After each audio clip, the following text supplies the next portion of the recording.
Esta organización es el guardián regional en defensa de la democracia, la libertad y los derechos humanos. Los países se han comprometido con estos valores a través de instrumentos legales como la Carta Democrática Interamericana, la Convención Americana de Derechos Humanos y todas las demás convenciones interamericanas. Nuestro trabajo es mantener los más altos estándares.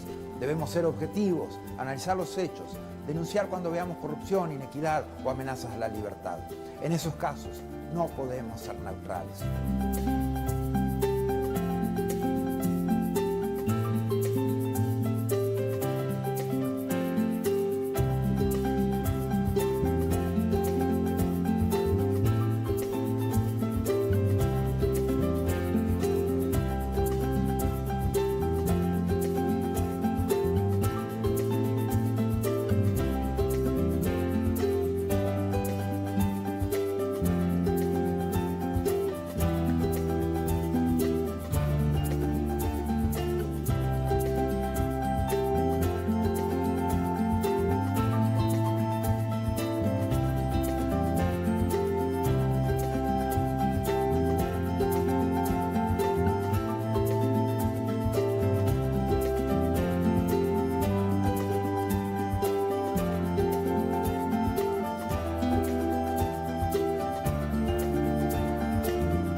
More than 100 years since the inauguration of this building, the OAS headquarters, our institution still brings together the peoples of the Americas to address our responsibilities as a partnership of nations. As we look to the future, our work must also focus on the construction of a positive agenda that continues to favorably impact millions of lives every day.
The COVID-19 pandemic brought unprecedented challenges to our member states and the people we serve. In response, the OAS Secretariat for Integral Development adopted a three-pronged approach by 1. Adjusting our portfolio of existing projects, 2. Exploring new projects to meet emerging needs, and 3. Expanding multi-sectoral partnerships. The results achieved in 2020 demonstrate the resilience of our member states and the commitment of the OAS SETI to work with member states and partners towards our common goals in the development of our region. Our Network on Competitiveness launched the COVID-19 Ideas Accelerator, sharing 250 tools, health solutions, responses, and recovery plans. The Network for Labor Administration published a portfolio of responses from ministries of labor to COVID-19, sharing over 420 measures taken to protect workers, employment, and income. Likewise, the Inter-American Teacher Education Network series, Teaching STEM in Quarantine, provided 117,000 teachers with key tools to continue advancing STEM education during the pandemic. Through its network and platforms, the Inter-American Committee on Ports promoted international and national best practices, guidelines, protocols, and recommendations on COVID-19 safety measures and continuity of logistic operations. Initiatives such as the Education in Times of Change platform allowed us to meet urgent needs by offering timely tools on virtual education and a dedicated space for ministries to share strategies, actions, and solutions. Other programs such as the Row Fund stepped up, providing emergency grants to offset the challenges imposed on our students by the pandemic. SETI's partnerships are adding value to member states in the form of technical assistance, training, and access to tools and services. In partnership with leading private sector institutions, we offered micro, small, and medium enterprises access to online tools and training, increasing their visibility and participation in e-commerce, a key to their survival and growth in the pandemic and post-pandemic era. A new OAS SETI Facebook initiative provided 85,000 MSMEs across the region with capacity building opportunities and WhatsApp business tools to aid response, recovery, and resilience building. The Caribbean Small Business Development Centers program achieved real impact, supporting new businesses, expanding sales, and driving growth. A new network of Caribbean SPDCs will broaden the program's reach. The Inter-American Committee on Tourism, the C2, convened ministerial-level policy dialogue in an urgent response to the impact of the pandemic on the hard-hit tourism and hospitality sectors. Policymakers and experts discussed biosanitary protocols, travel and visa facilitation, among other critical areas for the sector's recovery. Partnering with the George Washington University and the U.S. Bureau of Indian Affairs, we went ahead with the scheduled first Indigenous Tourism Forum of the Americas, pivoting to a virtual format and convening over 240 participants from indigenous communities, the private sector, and governments. SETI also integrated sustainable development practices in the COVID-19 response. The pandemic is a daily reminder of the links between water, health, sanitation, food security, and nutrition. We ensured the continuity of our water management projects in the Plata Basin and worked with governments and partners in the design of an investment portfolio valued at $90 million. Additionally, the Energy and Climate Partnership of the Americas continued to share relevant best practices and responses to the pandemic on energy and air quality. These few examples indicate our collective impact. We cannot do this alone. It is now more urgent than ever to address the region's structural weaknesses, to recover from the health, economic, and social crises occasioned by the pandemic and prepare for future shocks. It is imperative that we work together as we risk losing recent development gains and seeing millions fall back into poverty. It is time for the region to redirect course and pursue a more sustainable, resilient, and equitable future for all. We are in this together. But the resilience building agenda is too big for any one stakeholder to address acting alone, and simply bringing together stakeholders, whether at the national, subnational, regional, or global level, is not enough. Effective, focused, and sustained coordination among stakeholders is paramount to provide countries with integrated and comprehensive support.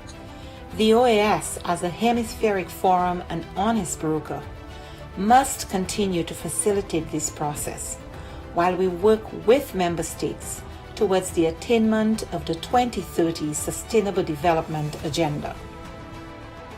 Cooperation, collaboration, and partnerships that include all actors strengthen us, enabling us to be more than the sum of our parts. We can and we must work together. The future of our region depends on it.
Me and my kids have been there for over an year right now.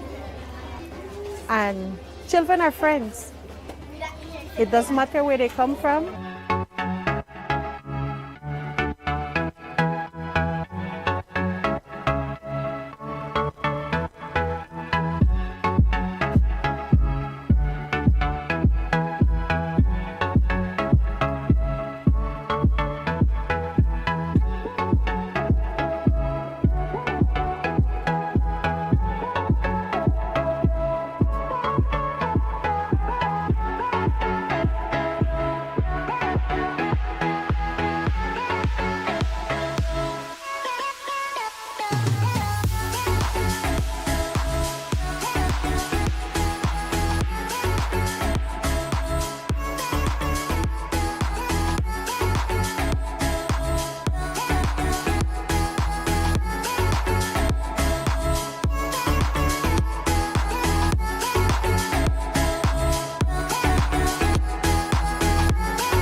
Nosotros estamos en una zona netamente selvática. La línea de adyacencia va desde el norte hasta el sur, va desde Modesto Méndez hasta Aguas Turbias, tanto en el norte como en el sur. Esta línea tiene 215 kilómetros de extensión.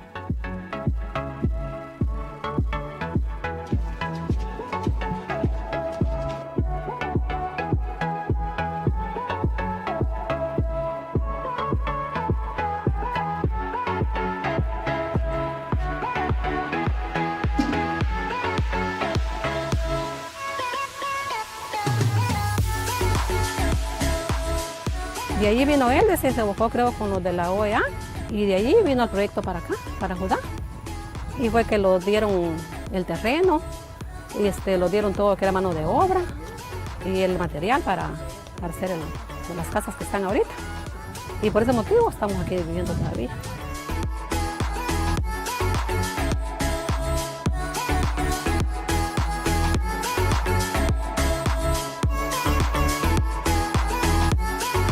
La misión continúa trabajando en la implementación de medidas de fomento de la confianza mientras aguarda el resultado del reclamo que está atendiendo la Corte Internacional de Justicia por la disputa marítima, territorial e insular. Nuestra oficina en la zona de adyacencia realiza verificaciones a solicitud de ambos gobiernos facilita reuniones y patrullajes conjuntos entre las Fuerzas Armadas y promueve una cultura de paz y cooperación entre las comunidades locales. Children will be children and they have harmony. They don't see each other as a different country, but they see each other that they're growing together.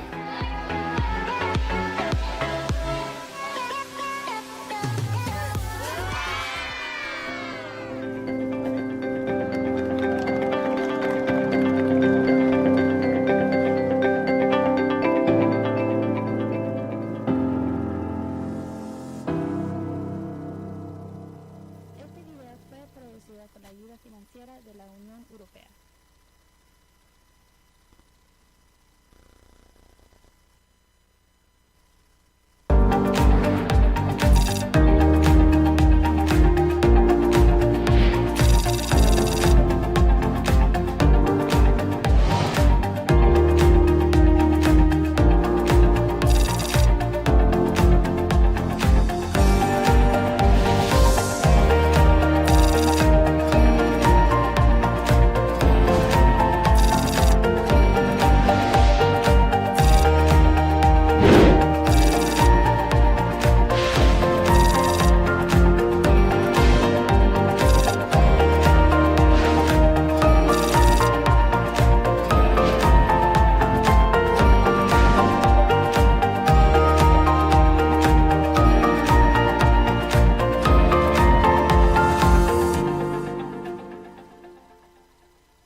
Hoy, esta organización es el guardián regional en defensa de la democracia, la libertad y los derechos humanos. Los países se han comprometido con estos valores a través de instrumentos legales como la Carta Democrática Interamericana, la Convención Americana de Derechos Humanos y todas las demás convenciones interamericanas. Nuestro trabajo es mantener los más altos estándares. Debemos ser objetivos, analizar los hechos, denunciar cuando veamos corrupción, inequidad o amenazas a la libertad. En esos casos no podemos ser neutrales.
than 100 years since the inauguration of this building, the OAS headquarters, our institution still brings together the peoples of the Americas to address our responsibilities as a partnership of nations. As we look to the future, our work must also focus on the construction of a positive agenda that continues to favorably impact millions of lives every day.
The COVID-19 pandemic brought unprecedented challenges to all member states and the people we serve.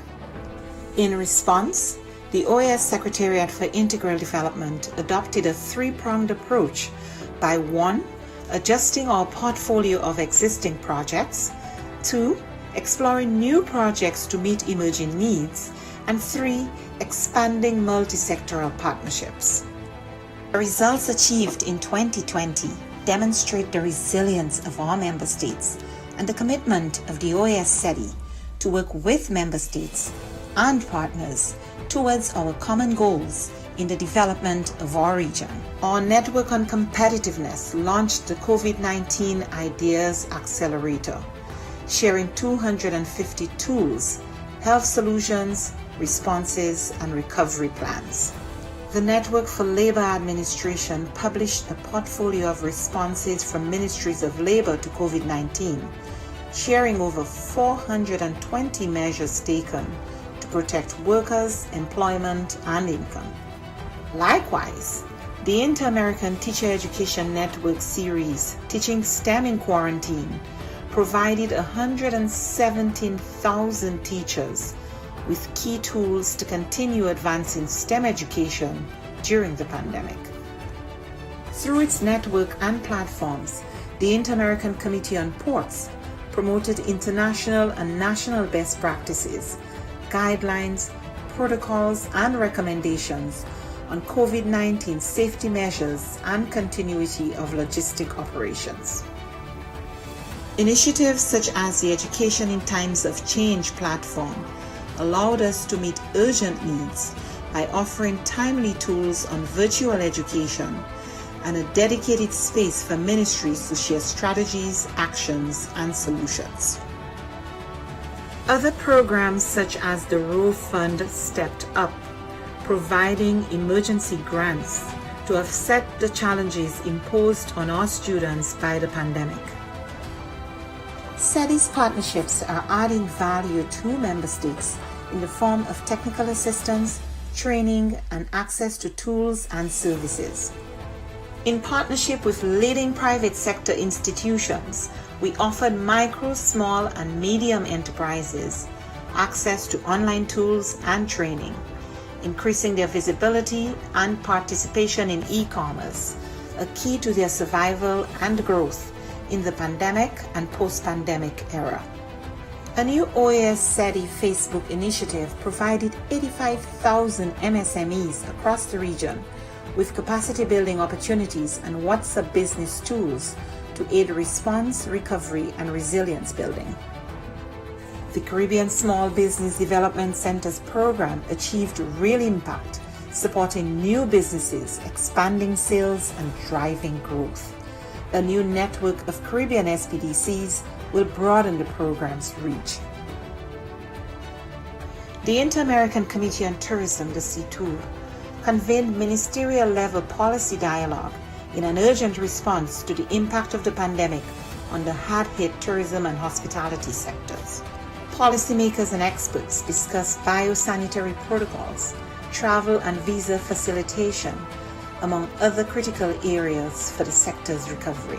Partnering with the George Washington University and the U.S. Bureau of Indian Affairs, we went ahead with the scheduled first Indigenous Tourism Forum of the Americas, pivoting to a virtual format and convening over 240 participants from indigenous communities, the private sector, and governments. SETI also integrated sustainable development practices in the COVID-19 response. The pandemic is a daily reminder of the links between water, health, sanitation, food security, and nutrition. We ensured the continuity of our water management projects in the Plata Basin and worked with governments and partners in the design of an investment portfolio valued at $90 million. Additionally, the Energy and Climate Partnership of the Americas continued to share relevant best practices and responses to the pandemic on energy and air quality. These few examples indicate our collective impact. We cannot do this alone. It is now more urgent than ever to address the region's structural weaknesses, to recover from the health, economic, and social crises occasioned by the pandemic and prepare for future shocks. It is imperative that we work together as we risk losing recent development gains and seeing millions fall back into poverty. It is time for the region to redirect course and pursue a more sustainable, resilient, and equitable future for all. We are in this together. But the resilience building agenda is too big for any one stakeholder to address acting alone, and simply bringing together stakeholders, whether at the national, subnational, regional, or global level, is not enough. Effective, focused, and sustained coordination among stakeholders is paramount to provide countries with integrated and comprehensive support. The OAS, as a hemispheric forum and honest broker, must continue to facilitate this process while we work with member states towards the attainment of the 2030 Sustainable Development Agenda. Cooperation, collaboration, and partnerships that include all actors strengthen us, enabling us to be more than the sum of our parts. We can and we must work together. The future of our region depends on it.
Me and my kids have been there for over an year right now. And children are friends. It doesn't matter where they come from.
Estamos en una zona netamente selvática. La línea de adyacencia va desde el norte hasta el sur, va desde Modesto Méndez hasta Aguas Turbias, tanto en el norte como en el sur. Esta línea tiene 215 kilómetros de extensión.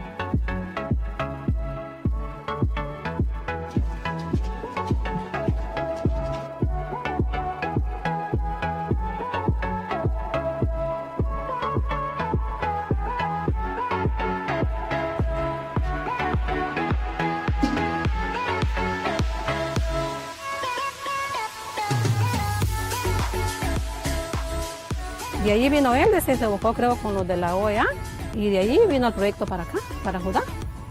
Y fue que lo dieron el terreno, lo dieron todo que era mano de obra y el material para hacer las casas que están ahorita. Y por ese motivo estamos aquí viviendo todavía.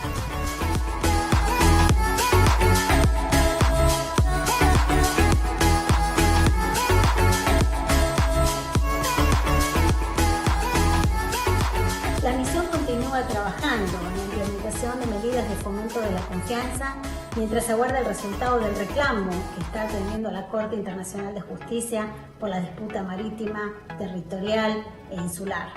Nuestra oficina en la zona de adyacencia realiza verificaciones a solicitud de ambos gobiernos, facilita reuniones y patrullajes conjuntos entre las Fuerzas Armadas y promueve una cultura de paz y cooperación entre las comunidades locales. Children will be children, and they have harmony. They don't see each other as a different country, but they see each other that they're growing together.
Hoy, esta organización es el guardián regional en defensa de la democracia, la libertad y los derechos humanos.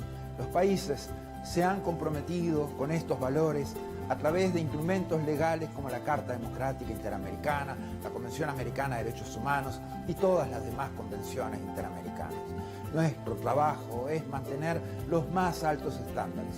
Debemos ser objetivos, analizar los hechos, denunciar cuando veamos corrupción, inequidad o amenazas a la libertad. En esos casos no podemos ser neutrales.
Creo que podemos comenzar. I think you can begin now. There is an echo. So somebody has I believe it's Mr. Jorge Garcia should turn his microphone off. If somebody could tell him. It's Jorge Garcia who has. Thank you. Experts, please turn your microphones off. Thank you, Mr. Garcia. Yes. To start up, to kick this off, today's session of. Okay, good morning to everyone, experts and ladies and gentlemen. Welcome to the third day of session of the 36th meeting of the Committee of Experts of MESIC. Today, what we have scheduled is item 5, which is the special session, experiences, achievements, and/or lessons learned in the use of new information and communication technologies for preventing and combating corruption. Based on the methodology that was sent out by the Technical Secretariat via email to each one under MESI6/595/21, we received 12 confirmations of countries that will make presentations in the context of this special session. To kick this off, I'd like to first thank Argentina, Chile, Colombia, Costa Rica, Ecuador, Guatemala, Mexico, Panama, Peru, Trinidad and Tobago, Uruguay, and Brazil, who will be the presenters in this special session, for being kind enough to share with the committee their experiences, achievements throughout, particularly this pandemic that the whole world has been suffering under. I have no question that these experiences are going to be productive to each and every country, and in response, we will have an opportunity to appreciate them.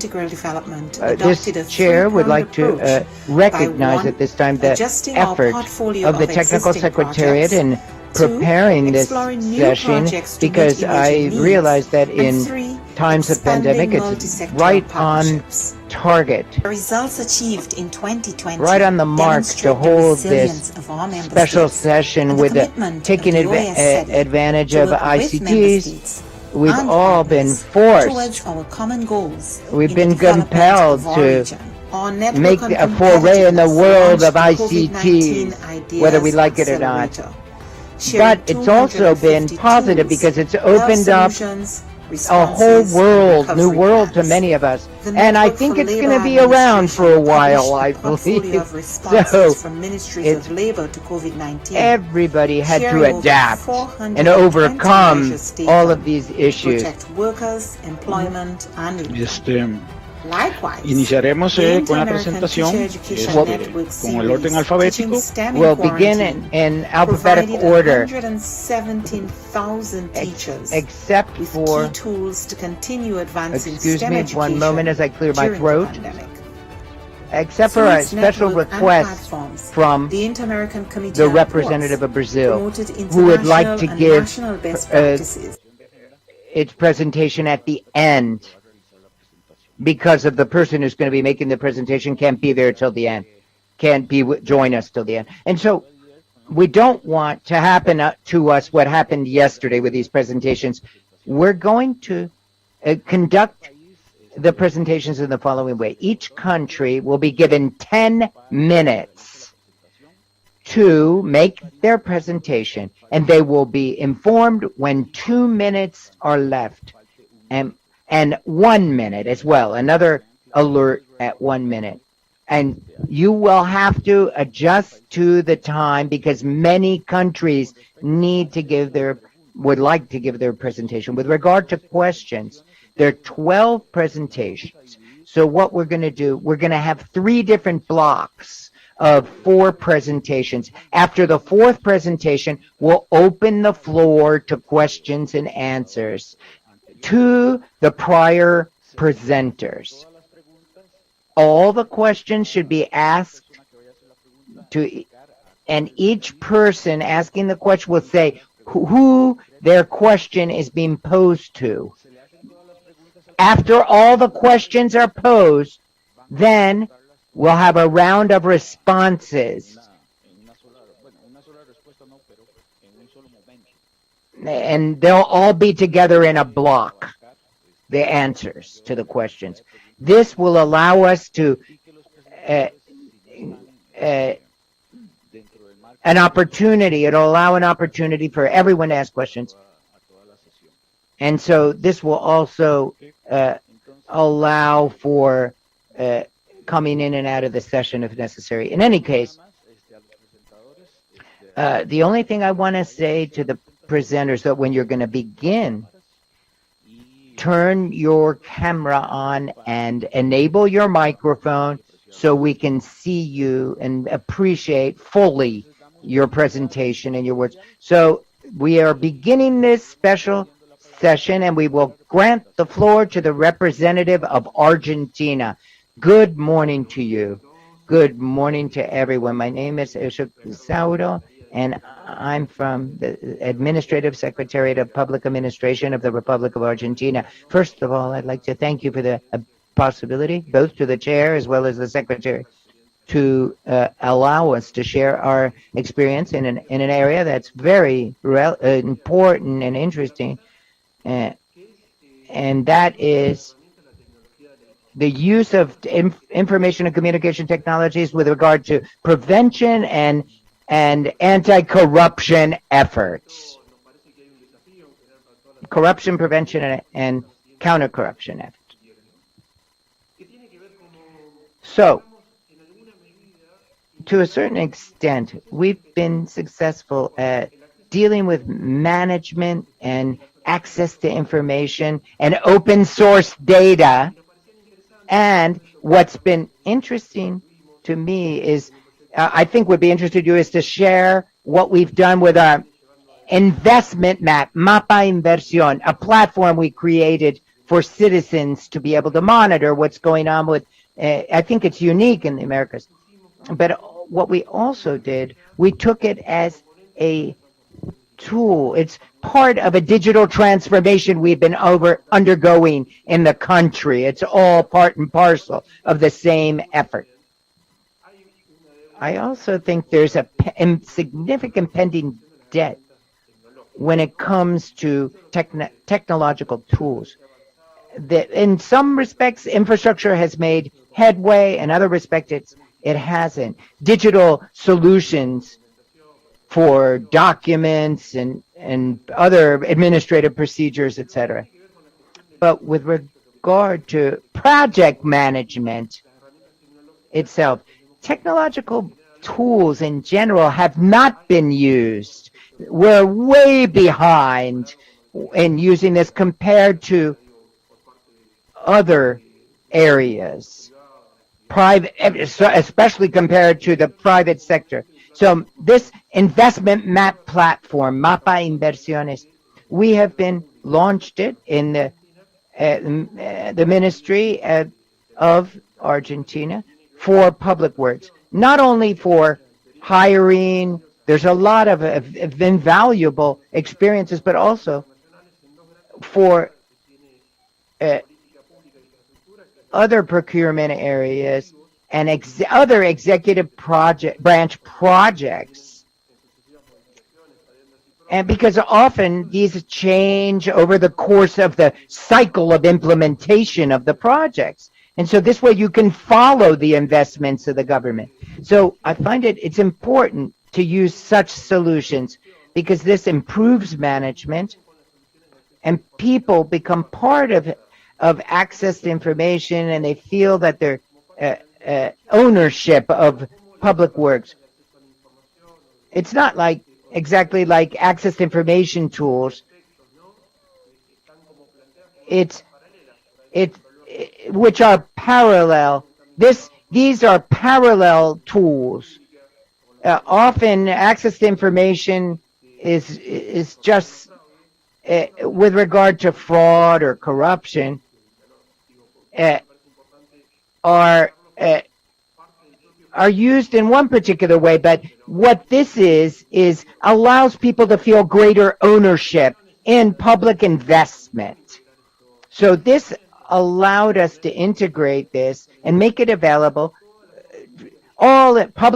make public all information about public works, whether directly, whether it's local governments or direct financing. This platform allows access to information.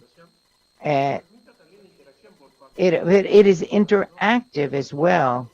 It would seem that these three elements fit into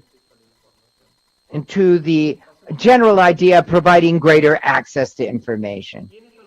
Now, what we see here, the focus of these technological instruments makes it possible to gain access to public information by citizens on the one hand, but also, in addition to providing such solutions, it improves management internally in the ministry, because you can see this on the top, but to be able to view the data, it requires a transformation to be able to gather the data. And the development of a public works project is laid out and mapped out for anyone to see, and it helps both us as well as citizens to have access to this information from the stage of approval all the way through execution, etc., and financing, etc. And even procurement or hiring, and the National Procurement and Hiring Office obviously is part of the national government. And it's actually outside the structure of the ministries, but this model's being developed for it as well. But so we can integrate the process in one place, and it's standardized processes. It involves digital tools being used in all of these ways. It was very important.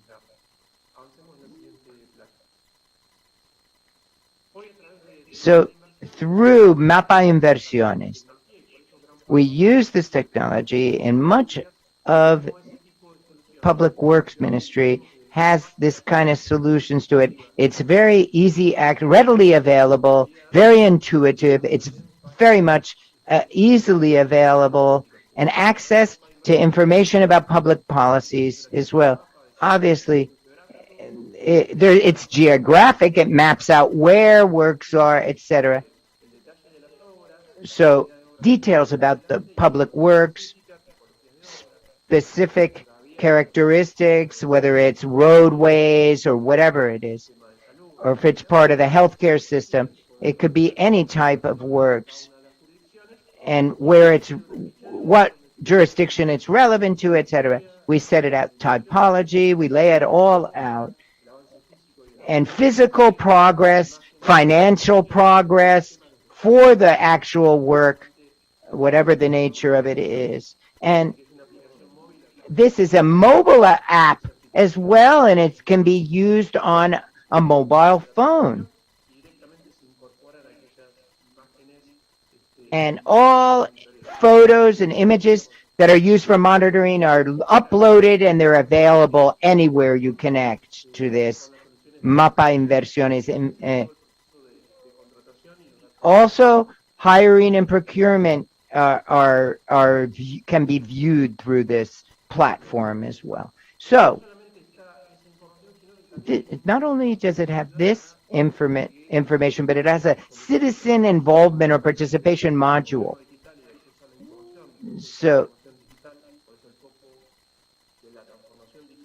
So this is, as I said, part of the digital transformation by including public works. And so this citizen participation module was included in it for citizens to look up information, add photos. In other words, citizens provide direct input through photos and monitoring of these works. Next slide. And this is part of digital government. We use satellite images, geo-positioning, drones, mobile apps. And this helps us all to monitor progress of public works.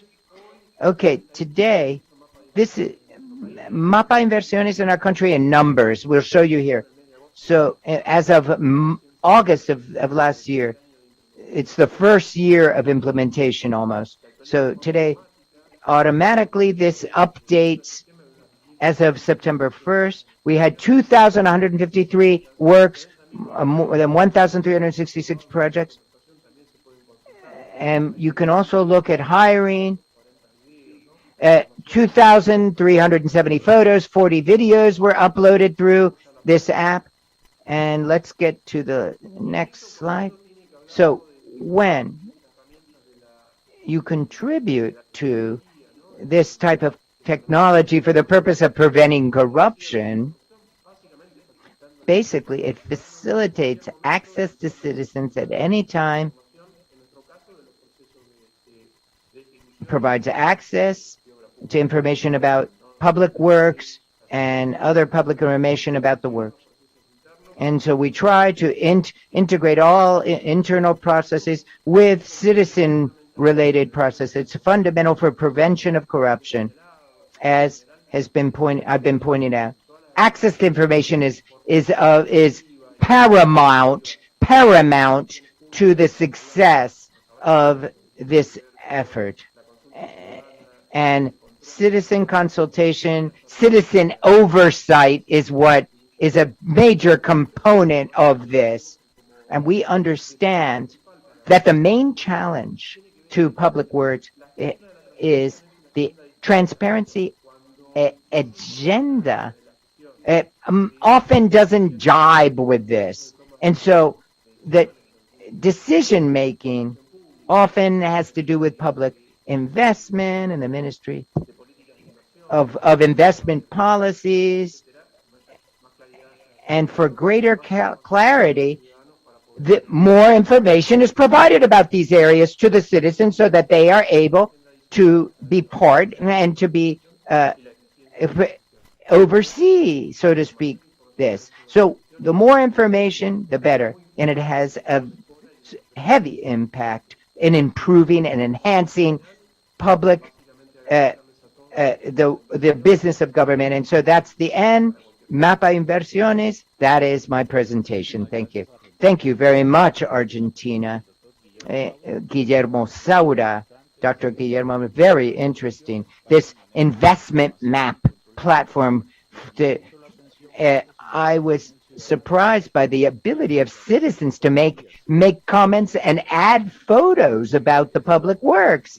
That identifies clearly, or shows clearly, I would say, what sites where the public works are going on, and this citizen oversight provides confidence and transparency in government among citizens with regard to public works. Thank you very much, Argentina. Now let's give the floor to the representative of Chile. Good morning. Thank you very much for the opportunity to take part in this special meeting of MESASIC. My name is Jorge Bermudez. I'm a representative of the Office of the Comptroller General of the Republic of Chile. What I want to do in my presentation is to show how through the Office of the Comptroller General of Chile, how we can use technology to prevent and counter corruption. So next, the first thing you have to realize for purposes of my presentation is that in Chile, there's not a single institution in charge of preventing and fighting against corruption. We have a system. There's several different institutions that are charged with such an effort. The Office of the Attorney General, the Council for Transparency, the Office for Access to Information, the Internal Audit Office, Inspector General of the government. So therefore, we are an external oversight or control body. So the Comptroller's Office last year was organizing or conducted a study. It was called a X-ray of Chile, so to speak, to help gauge perception of citizens with regard to corruption, whether it's increased or decreased, and to determine what is the role of the Comptroller's Office with regard to this. So 16,800 people were polled, and the results were good. It was, from the point of view, it wasn't positive with regard to the development of perception of corruption, but it showed an important piece of information with regard to the role that the Comptroller's Office should play. And this role should be that the Comptroller's Office is responsible for combating corruption. That was the perception of people. And so it should, in other words, it should play a more important role because that's the perception of citizens. And at the same time, another survey was conducted with regard to the perception of the Comptroller as three of the institutions in which that is most trusted with regard to countering corruption. Next. Why was all this important to us? Because this allowed us to have input to come up with a strategic plan 2021-2024. And this is an essential asset to gain the confidence of the public. So that's what we were doing, and to strengthen democracy. And so the role of the Comptroller's Office is to establish this confidence of the public. So we, in this strategic plan, we were successful at defining three major objectives. Firstly, and here I'm going to connect it to the meeting today, the purpose of the meeting. First, transform the Comptroller's Office into an organization that is based on data. A modernization process had to be kicked off with ICTs for a while now. We've been doing this, and this process needed to be guided properly and updated in the use of ICTs. Big data had to be a component, and we had to make a dent. We had to have an objective of bringing in line the Comptroller's efforts with the fight against corruption. Specifically, it had to be focused. And for this purpose, we developed in our institution, and as part of this process, a type of platform, which next slide we called NIA. It's Information Analysis Core, we call it, or nucleus. And we have provided for our inspectors a unified plan for data analysis, and they have access to big data to be able to conduct their examination and analysis. So big data, high, huge, gargantuan quantity of data, and using open code language with proper control and security ensured. The major challenge of doing this is that, of course, the pandemic affected the Comptroller General as it affected all agencies and everyone. During the months of last year when the pandemic was heaviest, and we used that time to train auditors in big data analysis. And this made it possible to achieve certain results that I will present hereafter. The use of technology, using big data in this case, allowed us to help in fighting corruption. And I'm gonna focus on three practical cases, three case studies. For example, the first one, an audit that we conducted of the institution called the General Office of Mobilization, we call it. Its purpose is to, it's actually a gun control office. It's a registry of weapons, firearms. That's the purpose of this office. It's for legal possession of guns. So we conducted an audit. And so the psychiatric study that must be of a person to appear on this registry to have a legally possess a weapon, we looked at this. Or people who have criminal record. For anyone who tries to register a firearm in their name to have legal possession of it. So another example was public procurement in the context of the pandemic.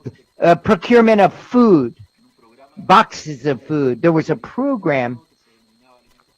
It was called Food for Chile, Alimentos para Chile. It was a box of staples for many people in the country. And there were companies that were overpricing. They were price gouging with these boxes of food. And they were engaging in this. And the third example to finish up was ongoing assessment of conflicts of interest in public procurement. And this meant verifying the legality of procurement and hiring, whether there was a conflict of interest, whether there were proper legal oversight, etc. For example, if you look at the analysis of conflict of interest, you have to be capable to take the statement of assets and see whether there are relatives working and benefiting, which would represent a conflict of interest. And so we have detected in public works as well different press reports where that report conflicts of interest. We follow that trail and we deal with it and investigate it. And the last one, to finish up, the last slide, I just want to say at the Comptroller's office, I forgot to say the motto of the Comptroller, for the sake of care and proper use of public resources. That's our motto, and thank you very much for the time that you provided. En la persona del Dr. Jorge Bermúdez. Muy interesante la presentación. Thank you, Dr. Jorge Bermúdez of Chile. This was a compelling presentation, particularly what you have talked about in terms of detecting the source of funds. And obviously, the effort to recover the ill-gotten gains of corruption is a top priority. The question of how information is managed is yet another critical point. Very often, the lack of coordination amongst our various agencies is in and of itself an enormous roadblock. So thanks very much indeed for what you have offered to our understanding of this sensitive issue. Without further ado, I'm pleased to give the floor to Colombia. And good morning to you.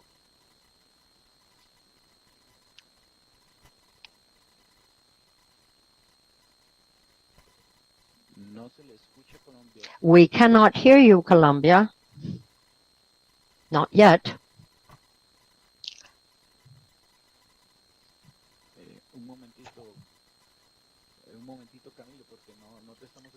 Hang in there, Camilo, says the chair. We're not hearing you yet. I'm wondering whether the technical secretariat can come to the rescue. Probably an issue of microphones. Who knows? Let's see.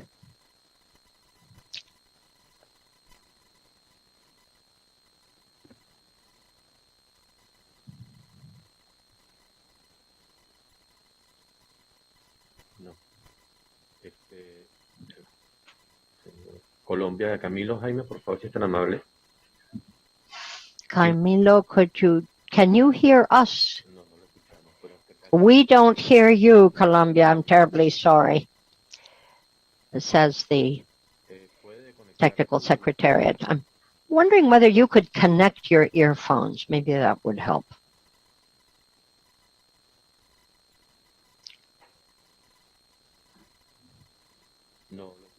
Not yet, I'm afraid.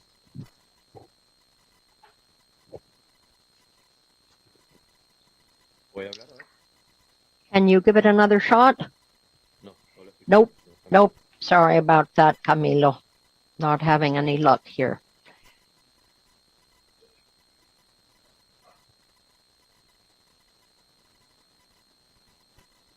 Desactive su micrófono, por favor. Could you now deactivate your mic and activate, but deactivate your mic at this point. Just turn it off.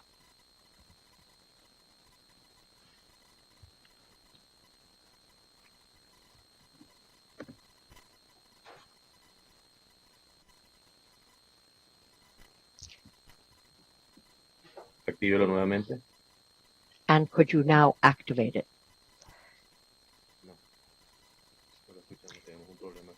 Well, there's clearly an issue with your microphone, I'm afraid. What I recommend is that you start afresh.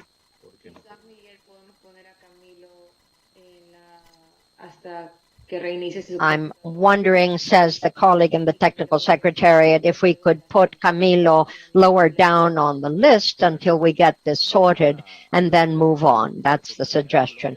Indeed, says the chair, we're going to give Colombia a chance to get this sorted out. And meanwhile, we will be pleased to give the floor to Costa Rica. Costa Rica next, please. A good morning to all of you.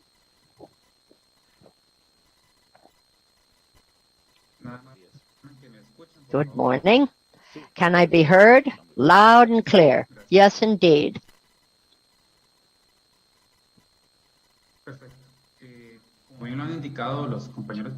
As my colleagues on the panel who have spoken before me, the point here is that the ICTs are not only a source of improved information per se, they are in fact a platform to jumpstart greater development because they offer a means forward for enterprises, both public and private, to move forward more strongly. From the standpoint of the Office of the Attorney General, and I am here on behalf of that office, I'd like to explain how we use the ICTs as a means to strengthen the capacity of citizens to call out, to blow a whistle on activities that are undue. And therefore, how our Office of Anti-Corruption operates at present. The idea is that the whole of civil society should have access to our institutional services. This obviously increases transparency and, in its truest sense, citizen participation in every sphere. Article 3 of the organic law of this Attorney General's office states in pertinent part that necessary administrative measures should be taken to impede, to detect, and to fight against corruption. and to bring before the justice services anyone who has infringed the ethics of his or her charge. And therefore, as the term here puts it, our ICTs have been incredibly useful in that context. Now, let us take a quick look back at what we're doing. The idea was to begin by decentralizing the management of the corruption reports. Once the whistle was blown, where did we go from there? And we wanted to be sure that the whole of the citizenry could see here a timely and useful tool without having to show up physically in person to make that report. And so the digital management of these reports has been absolutely key, and we feel it has injected a great deal more transparency in real time to the effort. So reports made online, the whistle blown online, as it were, is what the enormous investments of the Office of the Attorney General has made in this domain makes it obviously important. And on our website, whether you use a computer or a tablet or an iPhone, citizens have an immediate means to tap into the information that are increasingly decentralized. Now, there is a follow-up and a communication component here. Once the report has been made, the reporter, the whistleblower, has to identify who he or she is and to offer the various items here that are, of course, handled with all due confidentiality. It can be, by the way, a citizen or a foreigner. That's not important. But there is a means by which ongoing communication can take place on a confidential basis. Thank you. Next, the person must explain what's going on. What are the facts? What is the essence of the report that is being made? And that expression must be as clear and as concrete as possible, such that the narrative of this accusation is clear. And amongst other points, one asks whether these points have been made or brought to the attention of any other agency, because it's important from our standpoint to have an overview of what measures have been taken and who has taken, or what unit has taken. What we aim to do is to capture all of the proofs of the report as possible. For instance, most everybody has an iPhone. Are there photos that have been taken? Is there any way of sharing the evidence as quickly as possible and as graphically as possible? Because it goes without saying that will jumpstart the preliminary investigation from an ethical standpoint. And another important question is to answer whether or not there were witnesses to these infractions and how those witnesses can best be noted. And the idea is to streamline the process and move it along as speedily as possible. At that point, the ball is in the internal court of the Office of the Attorney General. And in its ethics department, there is an internal system that identifies very clearly each stage of the report, from the initial report to admissibility, et cetera, every one of the steps that are taken and when they were taken are carefully tracked for exclusive internal use by this office. Anything that may be added to this to clarify the initial report, of course, is also processed. It could be specific identifications of people or actions being reported upon, so that everything is as specific and as clear and streamlined as possible. So what is the general focus? Well, clearly it is the aim to ensure that the citizenry can benefit from these information and communication technologies and use all of the instruments available to the public at this time. And there are many, as you well know, beginning with iPhones or other mobile telephony, so that there is a transparent, efficient, and easy way of communicating these various elements that are necessary to get the story out. This also puts the hotline, the report line, in the place it needs to be, easy to reach and easy to track. What about the results? Well, there is a follow-up management procedure, a decentralization of the first report of corruption, a management of information which is as speedy as possible. For instance, if in real time a judge of the Republic is being involved, it's done in real time in all times, and one can find out what prosecutor has been, for instance, assigned to the particular case. Now, traceability is essential.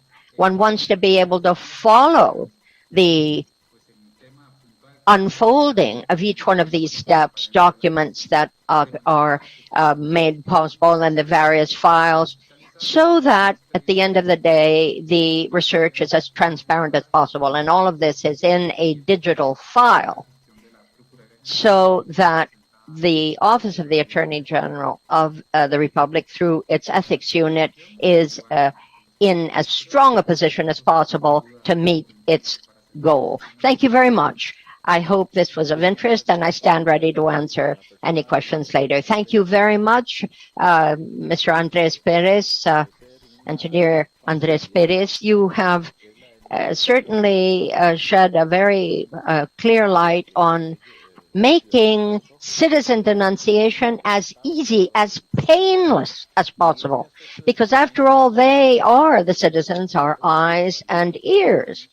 And obviously, getting feedback is also important, because many of the complainants constantly say, well, who the heck knows what happened? I spoke up, I put the information out there, and I have yet to know what was done with it. So that's what one wishes to avoid, making it easy to get feedback and follow the rest of the situation. Now, I'm wondering whether Colombia is now able to be heard. Yes, indeed. We hear you, says the chair. Go right ahead.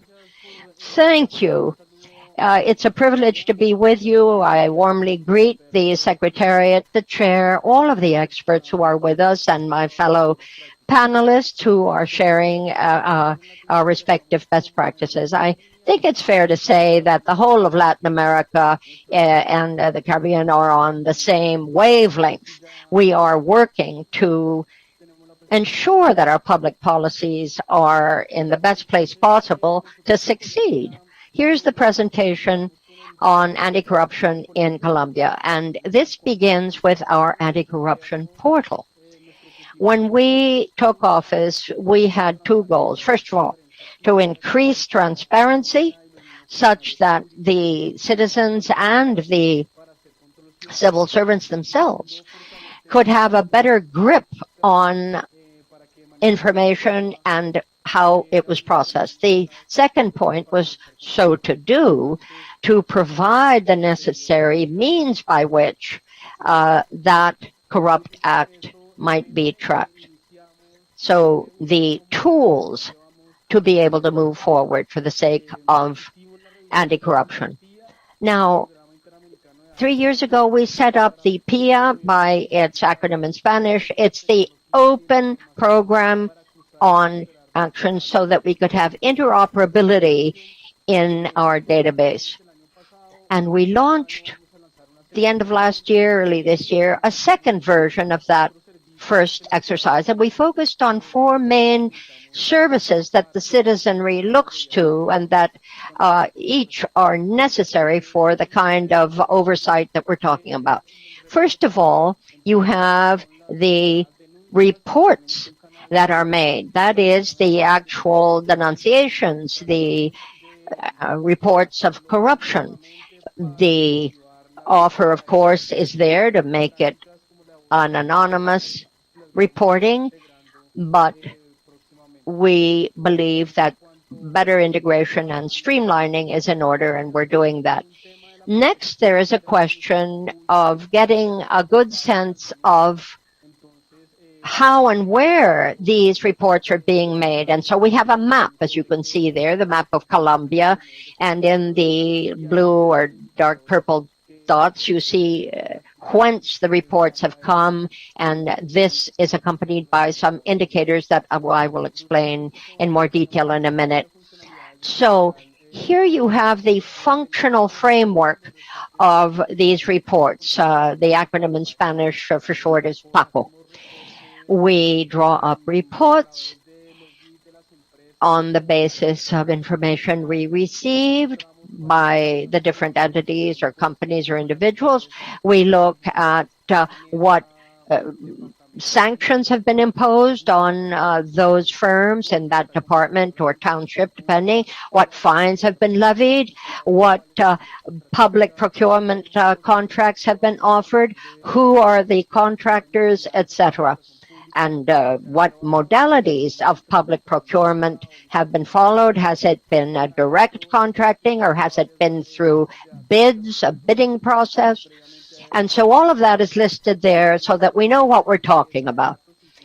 Now, if it's found that the data has somehow been corrupted and this has occurred, then we have had to go in and make sure that this was remedied.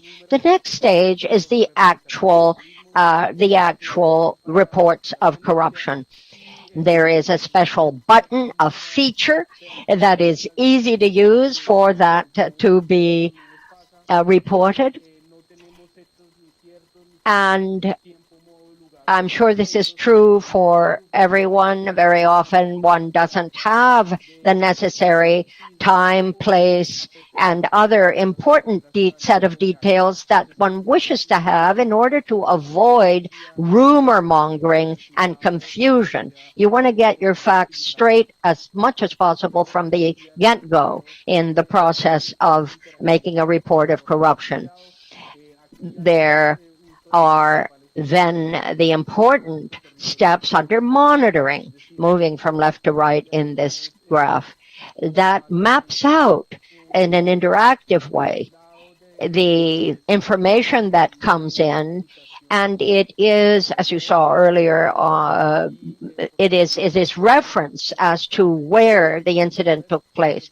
And people have their websites, and you can drag the information from the social networks. It's a challenge that we have set for ourselves. We're determined to be able to do it. We worked, as we heard, with Peru. There's an index on corruption. We also in Colombia have a national anti-corruption index so that we can see where we stood, say, 5 years ago. Where did government stand in terms of, say, active or passive participation? How did this translate into budgetary allocations? What were the indicators in terms of perception?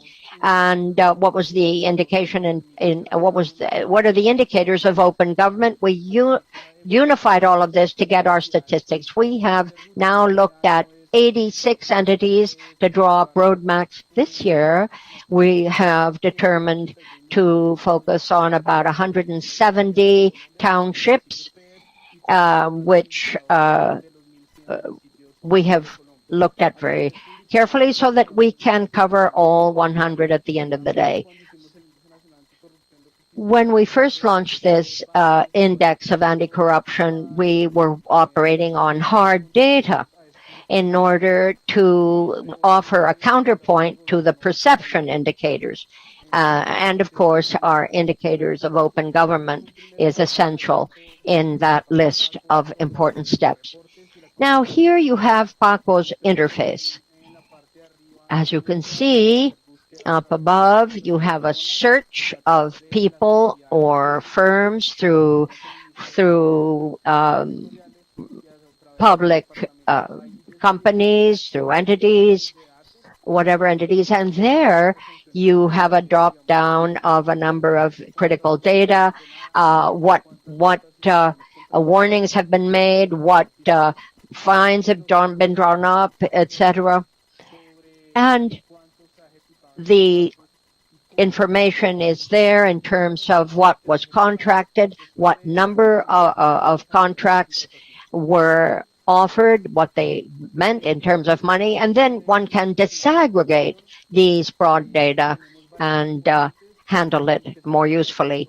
Here you have the INAC, the National Index of Anti-Corruption. Speaks for itself. Moving right along, we are frankly quite optimistic, quite satisfied with the scope of PACO. Since January, we have received more than 101,000 requests for information since, I say, January of 2021. And this simply is something that can be easily found with a search engine. And the portal is very, very useful, not only to us, but to the public itself. And use of how this PACO platform is being used, you can see, for instance, what is happening in Cartagena, a city that is notorious for corruption over history. And we saw that entities without any aim for profit was a list that didn't quite tally up. And so we looked into these various public entities that had signed up with a particular firm and to get a better sense of what was clear and what was murky. Now, here are further examples of how PACO has been used and how in Bogota, for instance, this information was tapped into. This is, of course, entirely public. And social and political oversight was beefed up. Now, that is in very broad strokes what PACO is, what it purports to achieve, under which, as I've tried to explain, on the basis of open data, a great deal of progress we feel is being achieved to buttress public oversight, to streamline our public agencies, and especially to sharpen the various tools that allow us to get all of this done. We are certainly planning to integrate additional dimensions, additional data in Colombia so that we have an ever broader sense of even the potential for corruption in Colombia. We're working with Public Works and that database to tell us where public works are planned in Colombia, and we start checking as we go where there are royalties, where there are any other kind of money being exchanged. As Argentina pointed out, so too we are determined to bring ever more useful information into this portal. Thank you very much. Thank you, Colombia. Dr. Camilo Jaimes, we appreciated that presentation. This appears to be a very, very complete anti-corruption portal. I love the bit on indicators and especially the results that have been obtained by that anti-corruption portal, which I think, quite frankly, are most impressive. And we can only hope the rest of us to benefit from a similar portal. Thank you again, Colombia. That was very illuminating. Now, as we have heard the first 4 presentations, ladies and gentlemen, let us open up a little space for questions and answers. And so for those of you who plan to speak, please begin by saying to which country you are directing your question or comment, and please be as concise as possible for the sake of time. Thank you. Costa Rica.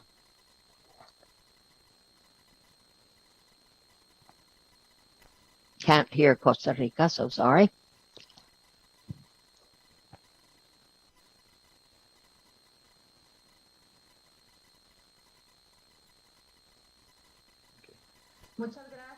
Thank you. Thank you very much, Mr. Chairman.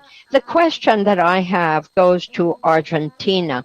In Argentina's portal, there is much mention of citizen participation and a way to fight corruption through that platform. The understanding is, of course, that public works, as we all know, is a very significant source of corruption in the hemisphere and from what we hear in Argentina as well. My question is this. Can a report on corruption be made through that portal? And if that is so, is that accusation, is that report of corruption duly followed up? And does the citizen making the report hear back in due time? Or timely, I should say. Thank you very much. Thank you very, very much. I'm sorry I had to step away for a few seconds to wrap up another meeting. But to answer your question, indeed, this platform does manage reports of corruption, and the office working against corruption already offers the possibility of making that report, of blowing the whistle anonymously. As we have heard from other presenters, there is a clear guideline to follow where those making the report know how they can move forward. First of all, what we attempt to do is to establish that the matter is clear and that it can be duly identified, that the person making the report has also spoken clearly and provided the information, and of course we get back. Thank you. Any further questions? Asked the chair.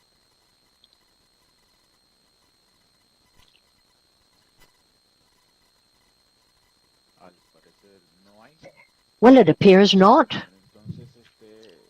And that being the case, it remains for me to thank Argentina, Chile, Colombia, and Costa Rica for their respective presentations, and simply remind the members of the committee that all of these presentations, as was the case for best practices that we heard yesterday, will be available on the MESISIC portal once this meeting is adjourned.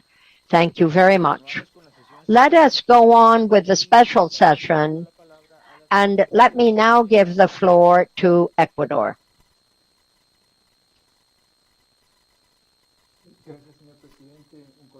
Thank you, Chair. I warmly greet everyone. I'm Pablo Campanilla. I'm Pablo Ventimilla.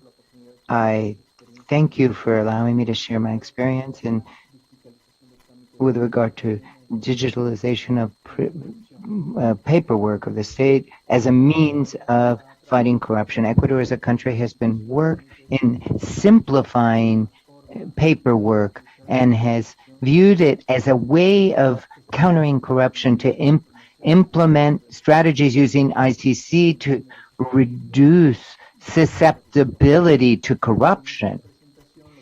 In this presentation, what we're going to show is both the experience that has unfolded and is the reason we use this strategy to fight against corruption, and then we're going to look at best practices identified and a process that may be replicable in other places of the world.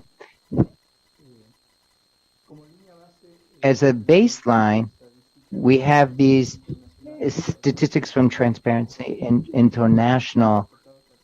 It's reported that approximately 29% of people reported having paid a bribe to gain access to public service in Latin America. And through a Inter-American Development Bank study, it was identified that among public executives surveyed, around 43% believe that the paperwork or at windows are susceptible to corruption. Based on this data,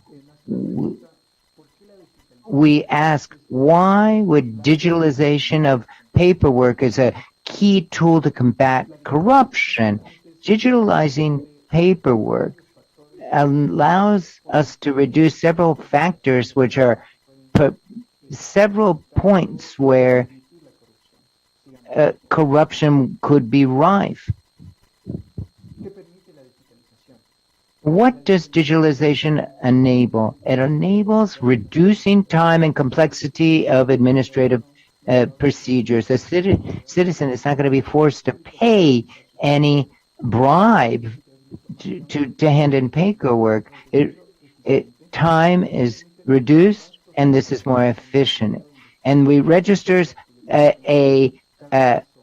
it leaves a paper trail behind, a digital paper trail for monitoring, investigating, and detecting corruption. You can see who was dealt with as far as public servants, what office, what actions were taken, and also define mechanisms of notification to the citizens so that they can be aware of what's going on with these procedures. Also, it reduces the discretion with regard to requirements and procedures and controls. What do we mean by this? What we mean by this, when there's pre-established procedures, the first source of information is intake, where a person is told what the requirements are for this paperwork. But this is based on what training is received by the public servant. And they have great discretion at the window where the paperwork is handed in. This can lead to a prioritization, or what shall we say, preferential treatment of some above others. And also, this improves transparency of information to promote opening, competition, and equal opportunity. And being able to follow the trail digitally makes it possible for stakeholders to be aware of how things are progressing, etc. With these considerations, the country developed the platform, a platform which has technological features that allows us to have this paperwork done on one.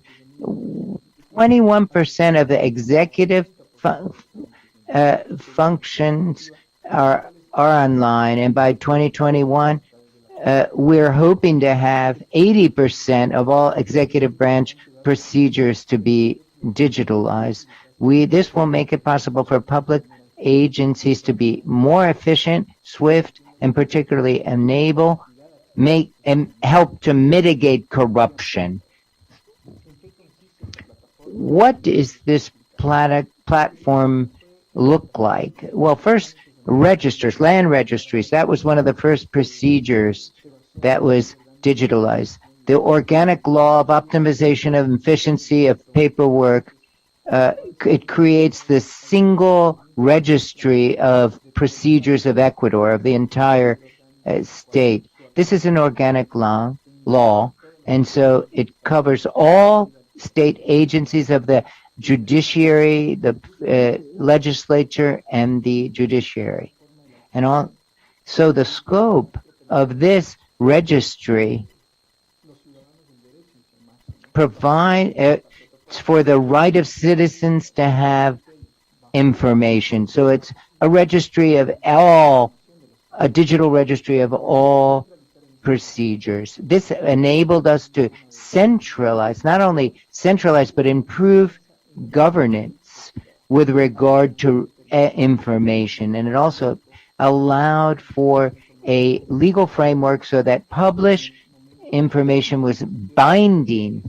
And what I mean by that is if a procedure was on a platform, if it was posted, there cannot be any variation of that procedure, and that helps to combat corruption.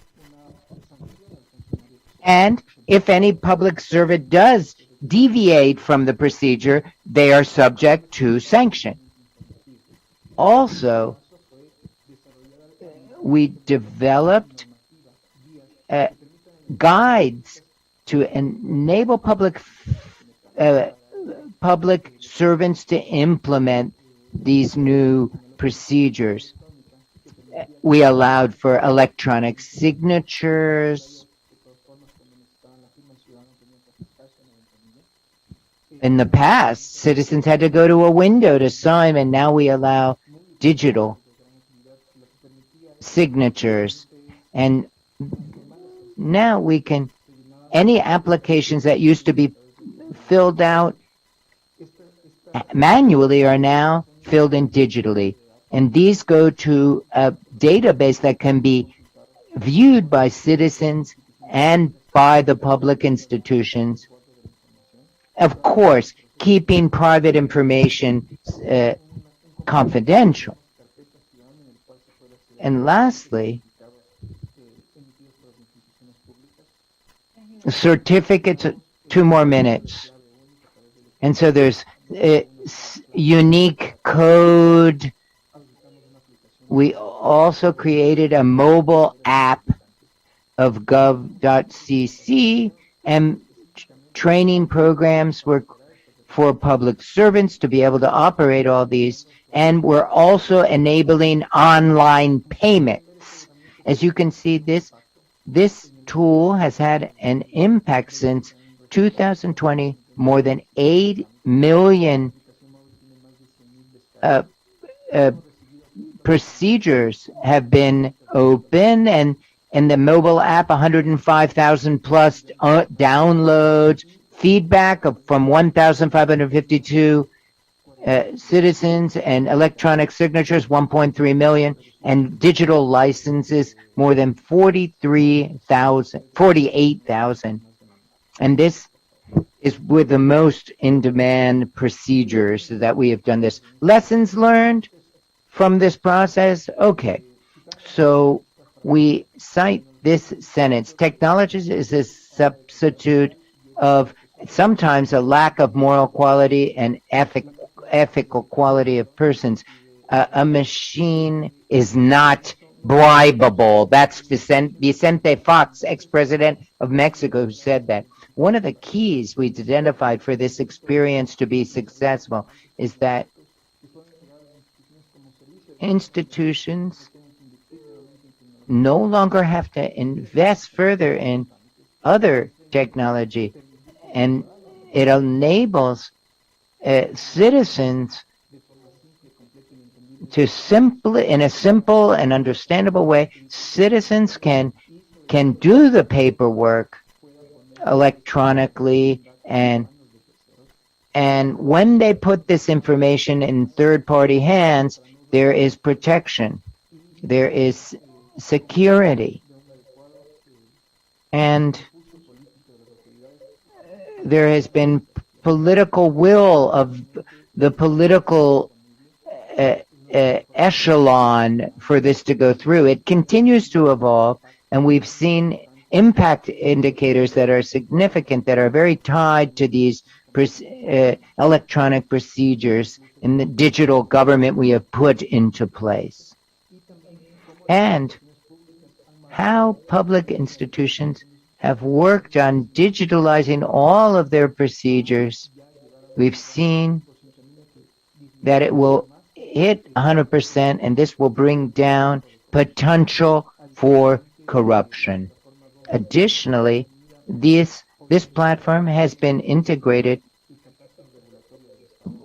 for the regulatory register of the state, so that citizens not only know their own procedures, but they can come to know the regulations and laws that are on the books and in effect. So this implementation can be replicated in different countries, and we've seen a state policy and a comprehensive strategy of the government. And so we urge you to visit our website, and you can see it and learn about it, and you can even see the particular areas that we're talking about. Thank you very much. Thank you, Representative of Ecuador, Mr. Pablo Veintemilla. Very interesting, this digitalization of paperwork, particularly the traceability, the paper trail left, the digital paper trail, that is, and this helps to diminish the responsibility of the person that is usually dealt with in Windows and in person. And also it helps to decentralize these procedures. Thank you very much, Ecuador. We now give the floor to the representative of Guatemala.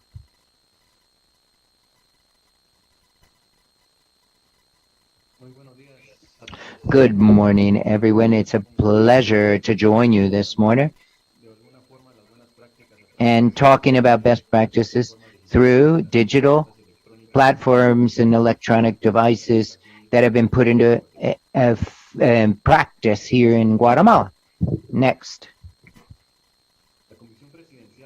The Presidential Commission Against Corruption launched last year the website of the commission. It's an official website, and it enabled channels of the social networks for intercommunication between the population and all advancements that have been made on the commission. One of the most important things is the corruption alert form, which is up on the website, to be able to anonymously file such an alert, corruption alert. And if there's any anomaly or suspicion about a corrupt act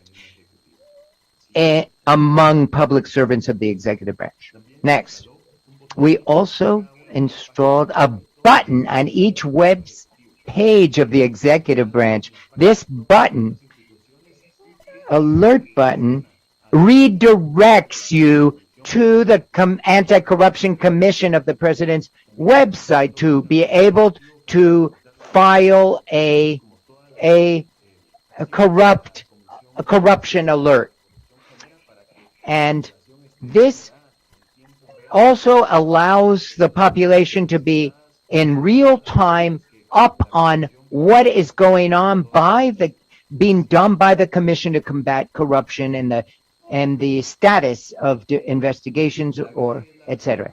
So here, the Presidential Commission of Open Government and Electronic Government. It's called GAE, the GAI. And it holds virtual meetings of all the stakeholders of open government, civil society, etc., who implement the National Plan of Action and the fifth action for 2021, Plan of Action for 2021-23. This is for decentralizing information and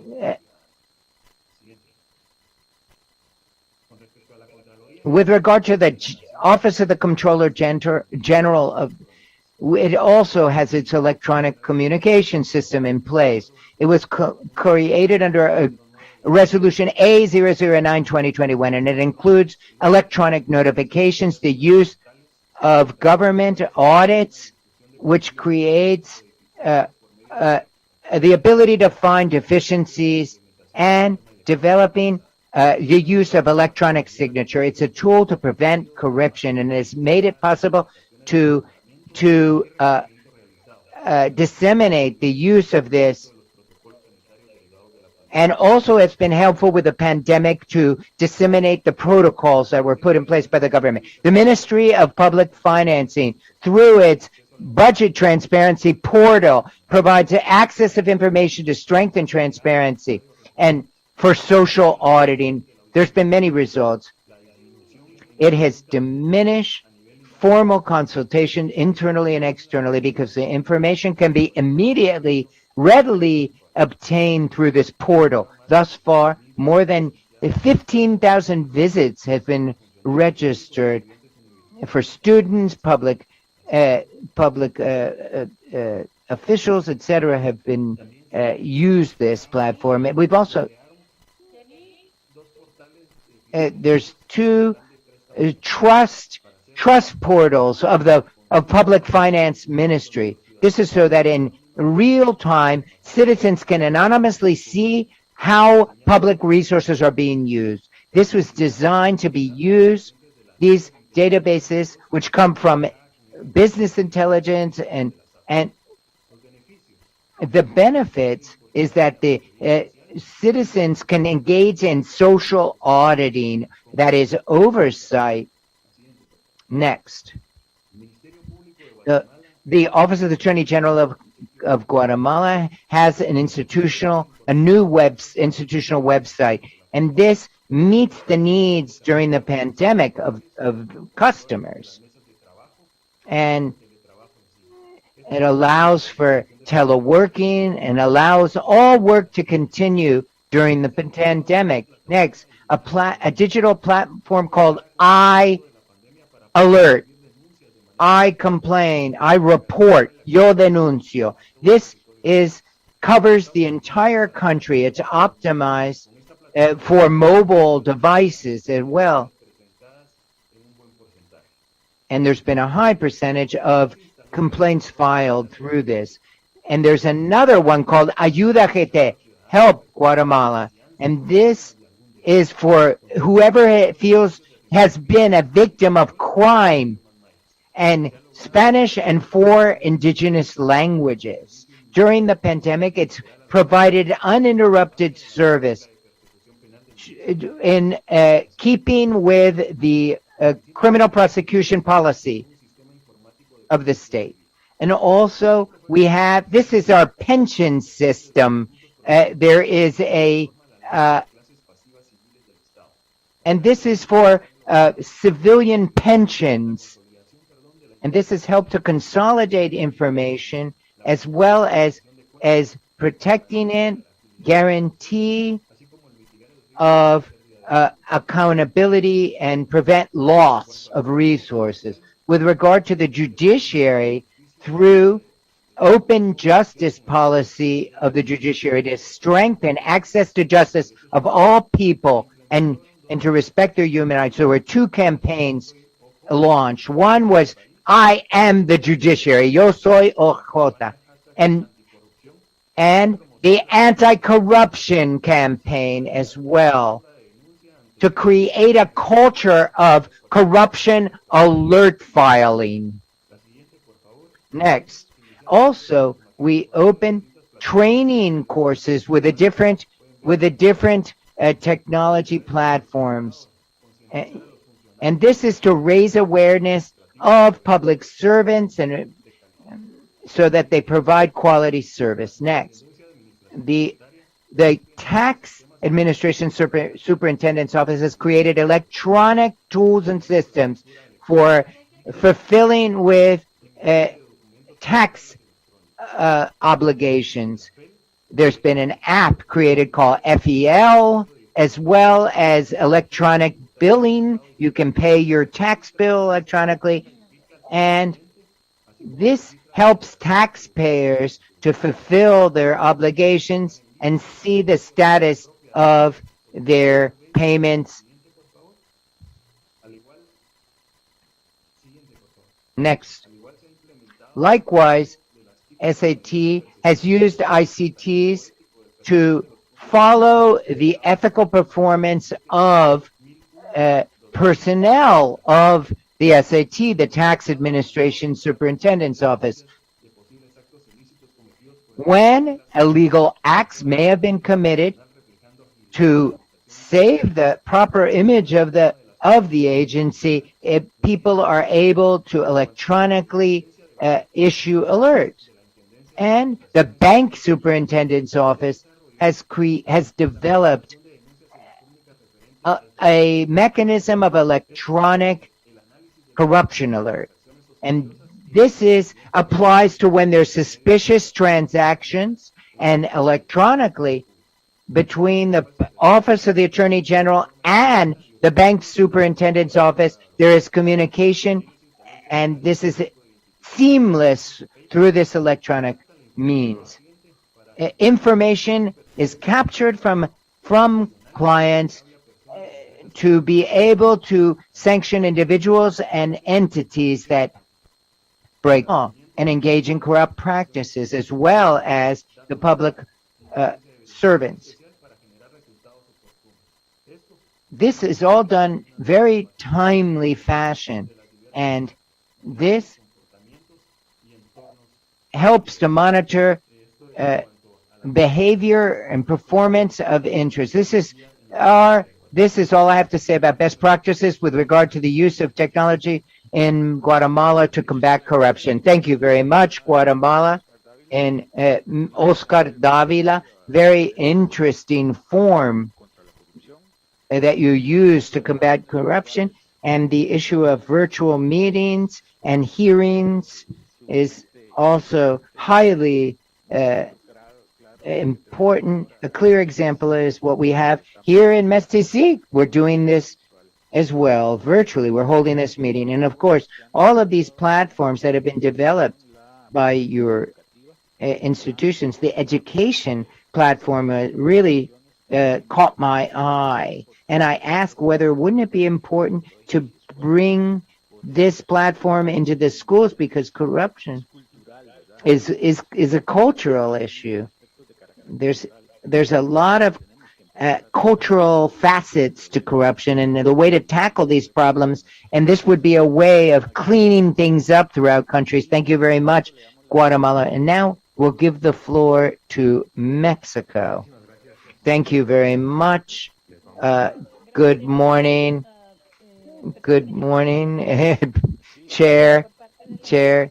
As on behalf of the delegation of Mexico, we're going to be introducing Ricardo Salgado and myself. We'll try to be efficient as with our presentations. We have three presentations, three experiences we want to present. I don't know if you could help us could you please help us by putting the transparent payroll portal, one then would be Declaranet, and then the third one will be the tax declaration return presentation. We have three. If you could put them up, can you let me know when you have the presentation up on the screen? We don't have it up on the screen right now. I know time is at a premium, and so we want to talk about our. So from 2020, 2024, one of the fundamental pillars of our program to combat it, this is the next slide. This is about our transparent payroll portal. It's part of this prong for new technologies to combat corruption is established in our anti-corruption plan, and it established as one of the planks interaction with citizens and democratization of new technologies, transparency and oversight of public resources to prevent and investigate corruption. And we, by using ICT, as you can see, this portal is called Transparent Payroll. It's unprecedented in the Mexican government. And so proactively people can see in the federal government how much each public servant is paid. And so the aim is to make transparent the use of public resources in remuneration to public servants in the federal public administration to make this as available to the public as possible, a principle we try to adhere to. And next, we have to point out that this platform, with regard to the salaries of 1.4 million individuals who are public servants, as you can see here, thank you, you have the slide up now, 1.4 million public servants report their salary here, and around 1.7 million public teachers also are paid by government, state governments and federal government, and they're reported on this platform as well. Just briefly, I want to point out that this platform is based on or used as a basis public servants of the federal government based on a bi-weekly basis. We update this.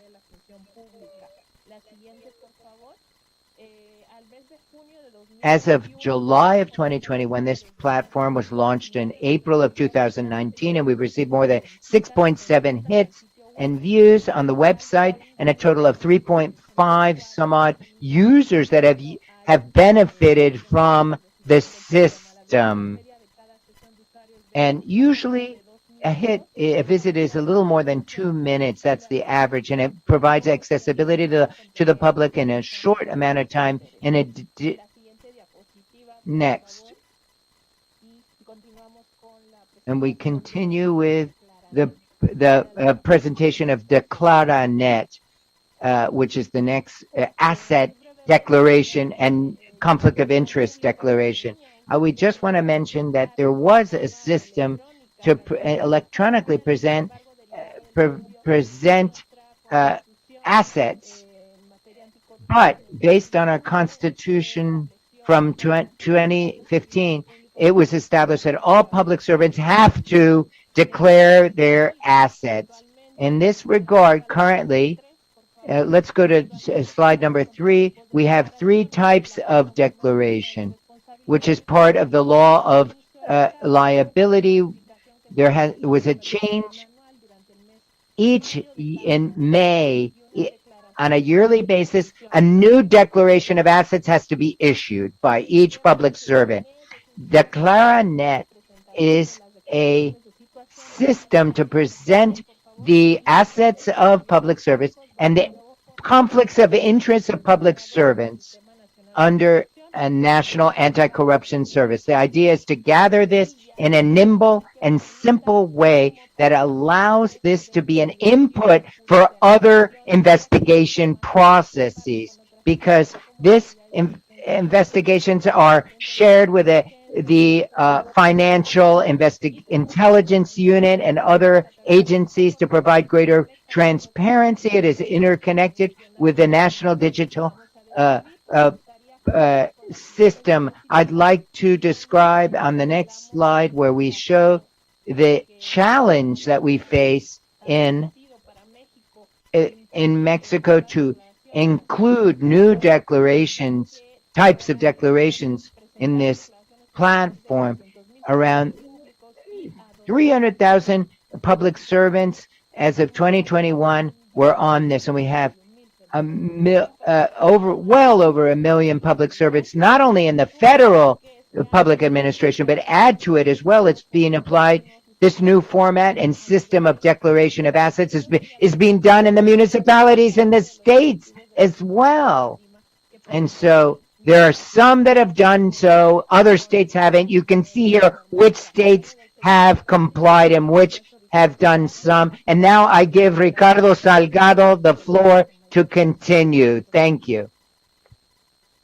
Muchas gracias, presidente. Si en obvio del tiempo, Mr. Chairman, without skipping a beat, I hope, let us move forward. Don't need to review what has already been said. Let me simply say that this digital plan is in our 2015 reform program that the national system set up in its fight against corruption. It is an immensely powerful platform. Why is that? Because it includes at least 6 mandatory systems that are binding on all. Conflict of interest that Professor Valida just mentioned, which is interconnected to a number of different elements. There's a system of private persons, of public workers, that is civil servants, a system of public procurement, Compranet, and today Procuranet, and a system of anonymous reports of corruption and numbers of others that you can see listed here.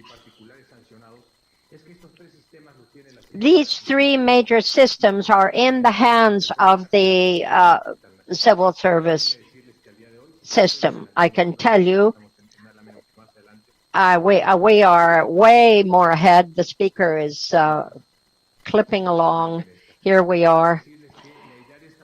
what I wanted to say is that the idea, the concept behind this platform is to meet the needs of the citizen. It's in order to show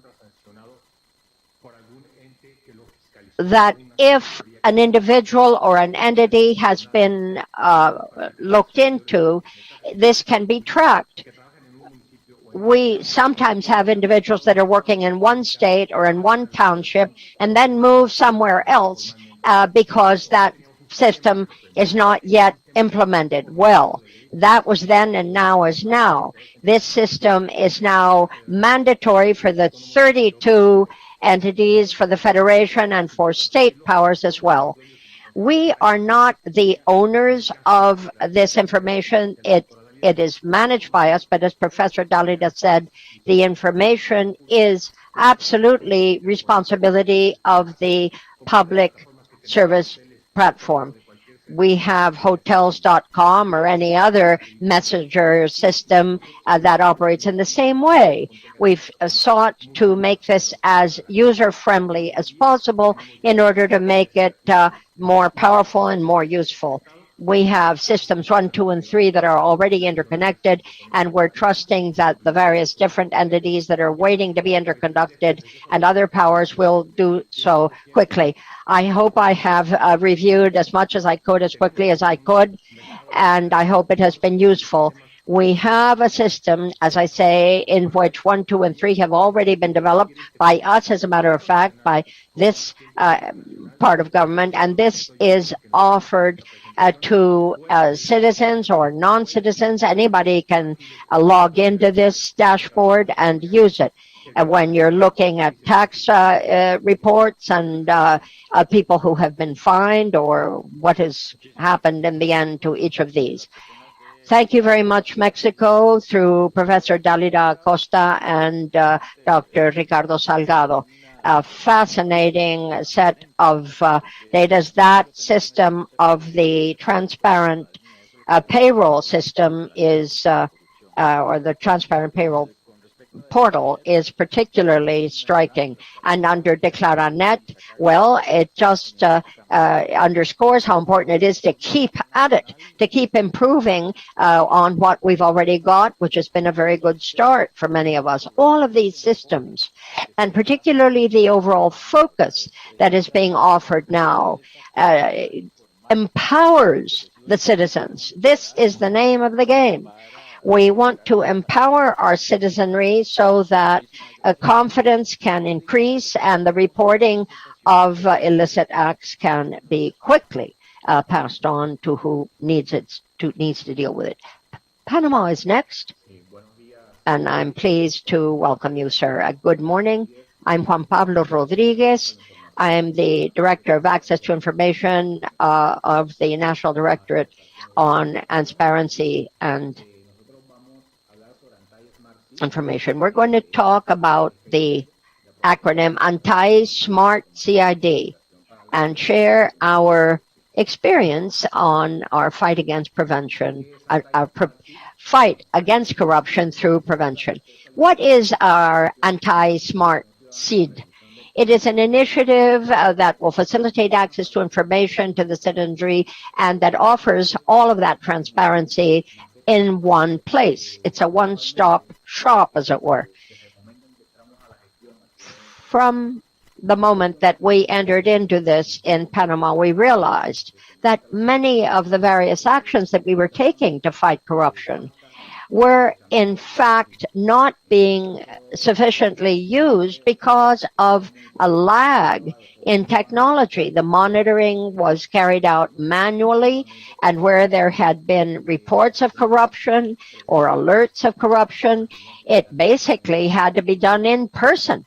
The people making the report had to be there physically to say so and to sign off on it. And what we want to benefit this culture of transparency and the fight against corruption, obviously, is to facilitate the tracking of it. Now we have in a single place everything we need to fight corruption, we believe, beginning with requests for information over here on the left. This is a module, a system that is absolutely basic because it offers townships and various different political entities in Guatemala a way forward where there is no physical place to make a report. The platform will, in fact, receive and manage the reports that are made online. It is also a source of a status report for citizens who want to know where the case is, a case in the sense of the reporting of the incident. We have sought to beef up and to reinvigorate, and in some cases to actually sow the first seeds of accountability so that citizens understand also where they fit in, how access to information is necessary, and how reports that need to be made can best be made. In the case of monitoring, as I was saying, we, for the longest time, were carrying the monitoring out manually. And the personnel working for ANTI had actually to go to the different 194 institutions, to each transparency office, to see whether all of the required parties were being covered. With this system, we were able to accomplish several things in one fell swoop. We can generate reports that are in real time and in fact be, in two words, more efficient. The module of open government that the government of Panama has set up is what we will be able to use to follow up on the 8 commitments that have been made and that are the bedrock of this plan. In the case of actual reports of corruption, of actual whistleblowing, the beauty of the system is that the citizen is able to blow the whistle anonymously through this platform and follow up on where that report is in terms of being processed. There's a follow-through that is made available. Thank you. Next. Now, we started out with a hybrid methodology which was focused on the user, but we didn't forget, of course, the legal components and the time frames within which we are required to answer any request for information, as well as processing these reports of corruption. And we were interested in that regard to tap into the views of the citizenry, of the users, as to what they thought of what we were doing. How were we doing? How are we doing?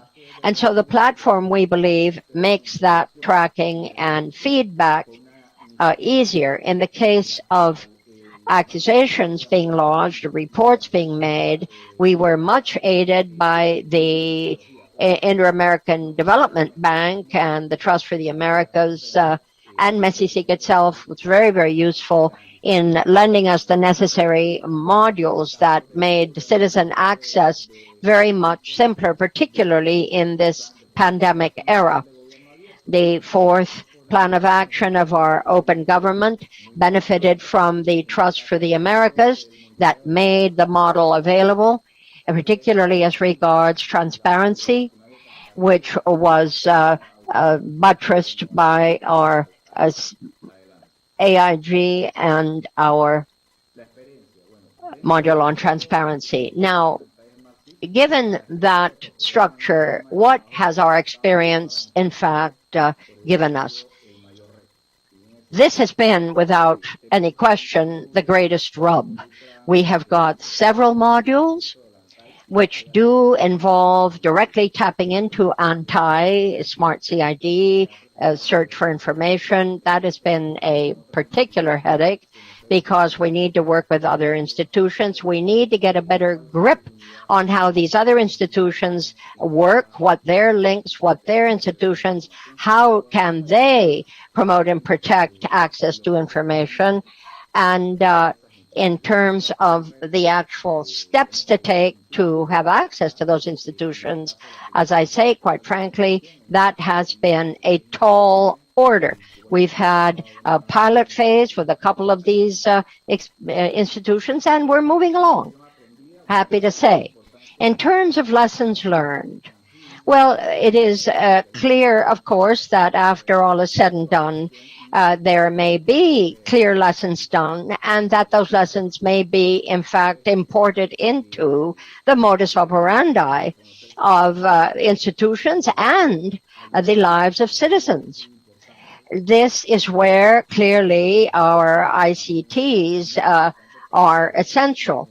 How we manage data is essential to better govern in the public sector as elsewhere, so that we don't exceed our authority and in fact fulfill it. Now, what have been the results obtained thus far through Anti-Smart Seed? There have been more than 100 requests for information that we got, even in the pilot phase. That was very encouraging, gave us a lot of experience. Then we've had a virtual academic module, a teaching model on ethics and transparency with more than 12,000 civil servants who have registered, a module for reports being made. More than 80 have been received in the pilot phase. And then the monitoring module will be automated as we seek to evaluate the work and the transparency of 192 different entities. And finally, the Open Government Commitments module will make it very clear how in the 2 years that we've been working on this, the 8 commitments that government undertook have been or are being met. This then, in a nutshell, is what we have done with the best use possible of the information communications and technologies, and I hope you have found it interesting. It's wonderful to be able to go to one single place to get the information you need. Thank you very much, Dr. Juan Pablo Rodriguez of Panama. The Antel platform is fascinating, and I think the series of clear benefits that derive from it are particularly useful when you move from physical modalities to digital modalities, as you very clearly pointed out. And as to the reporting of corruption, the citizen response has also been, I think, quite useful to observe, because impunity is what society most resents, particularly if people have taken the trouble to call out undue behavior. And when they don't see any action being taken, it's very disheartening. Having heard this second round of presenters, ladies and gentlemen, I'm about to offer you the opportunity to ask any questions to those who have just spoken. And I go to Guatemala, Panama, and if you wish to intervene, please raise your hands and we'll be happy to give you the floor.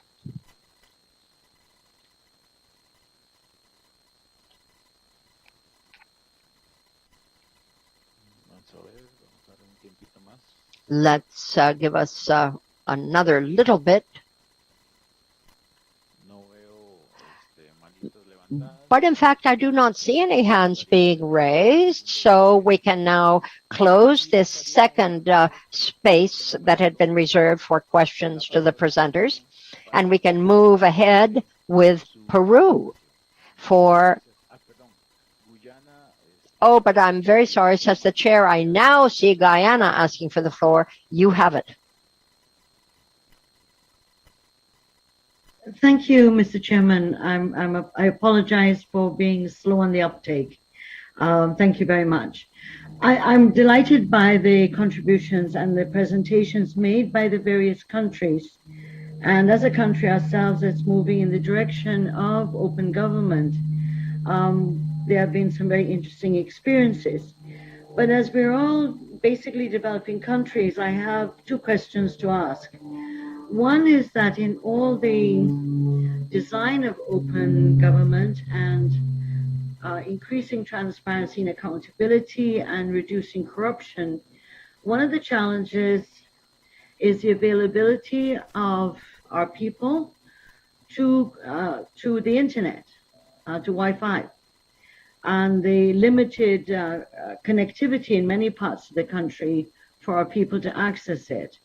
I know that in many of our countries we have large indigenous communities, including in Guyana, and although we may not be as big as some of the countries that have reported, we are challenged by the issue of connectivity.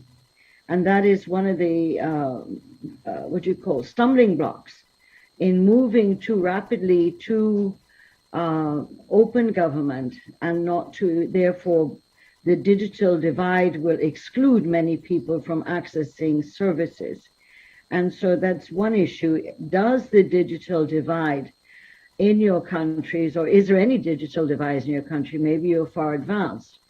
Is that having any impact on, one, access to information, access to services, and also any impact on the reporting to do with corruption? The second question has to do with what were the legal amendments, or were there any legal amendments you had to make in order to provide, to create these structures?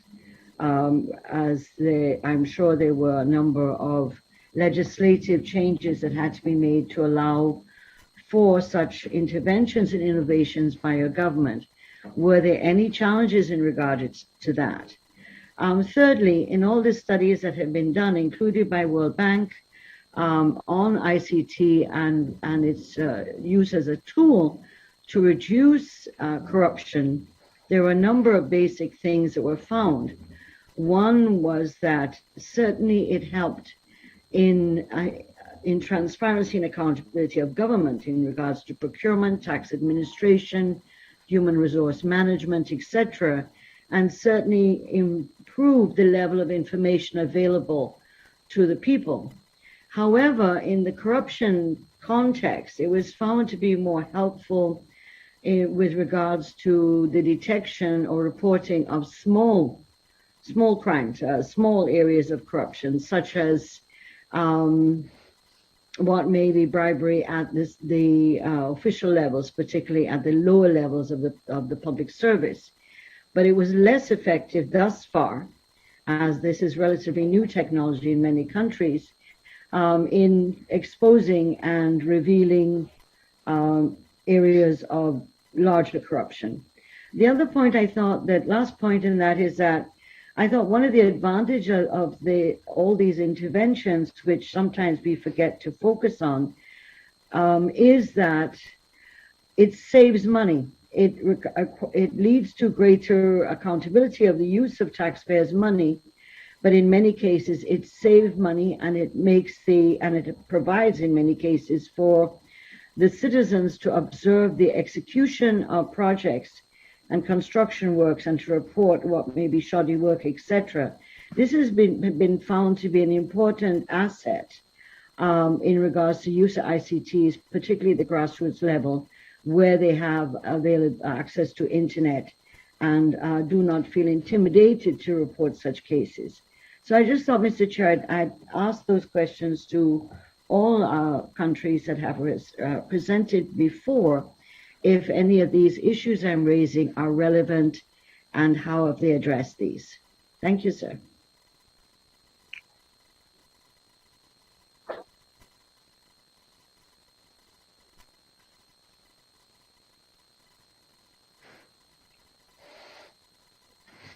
Muchísimas gracias, Guyana. I thank you, Guyana. Let me turn to the speakers who have just addressed us. Should any of you wish to pick up on the issues that have been pointed out by Guyana, feel free to respond.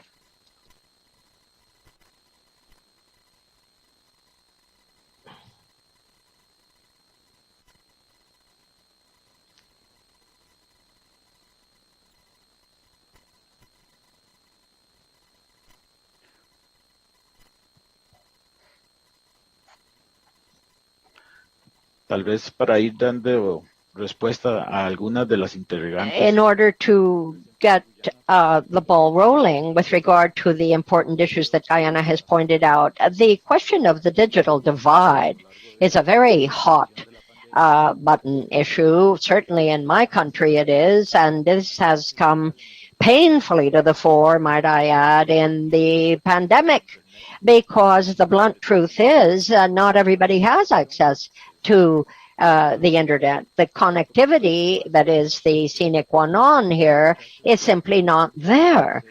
And this takes many forms. Youngsters who are trying to learn, youngsters that wish to benefit from out-of-school learning have in fact fallen way behind, as we all know, because what are you going to do if you don't have the connectivity? You don't have it, you don't have it. And so some countries have responded by adopting a ley. In the case of Ecuador, the organic law for the efficiency and effectiveness of transactions. Through that, all government procurement has been followed, and some 6,000 transactions, as we saw in the presentation, have now had to be covered by that framework. And my point is that in many instances there has had to be a legislative amendment giving the government the necessary moxie, the power to go ahead with what it's trying to do. So I offer that. I hope to get the ball rolling. Here we go, Mexico. Thank you. Thanks very much, Chair. And yes, indeed, the points that have been made in terms of the digital divide is without question one of the tallest orders, one of the greatest challenges I think faces it all. And what we have sought to do is to make the ICTs more available to the citizenry. But part of the trouble is that even in our programs of open government, where we have a dashboard which the citizenry can tap into to see how different commitments are being fulfilled. At the same time, we have in our National Development Plan, and this is very important to our President, we are paying particular attention, topmost priority, to broaden connectivity, because we get it. If the citizens don't have the means by which they can know what's going on, they're not going to know it. And so all of these wonderful advances are not going to be available to them if the digital divide is not bridged. And in fact, there is a particular company that is working at breakneck speed. This is a top priority of this 6-year plan of government, to get the internet out even to the most remote areas. The other point that Guyana wisely pointed out, the different functions of government that also can benefit this, and Professor Salgado of the Mexican delegation spoke to that too. What is the big challenge is to make the different systems interoperable.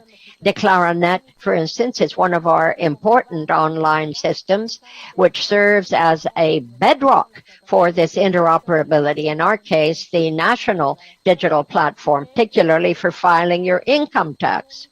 There will be in one single portal all of the income tax filings, not only of the Federation, but of the 3 branches of government and each entity of government, both at the state level and at the township level.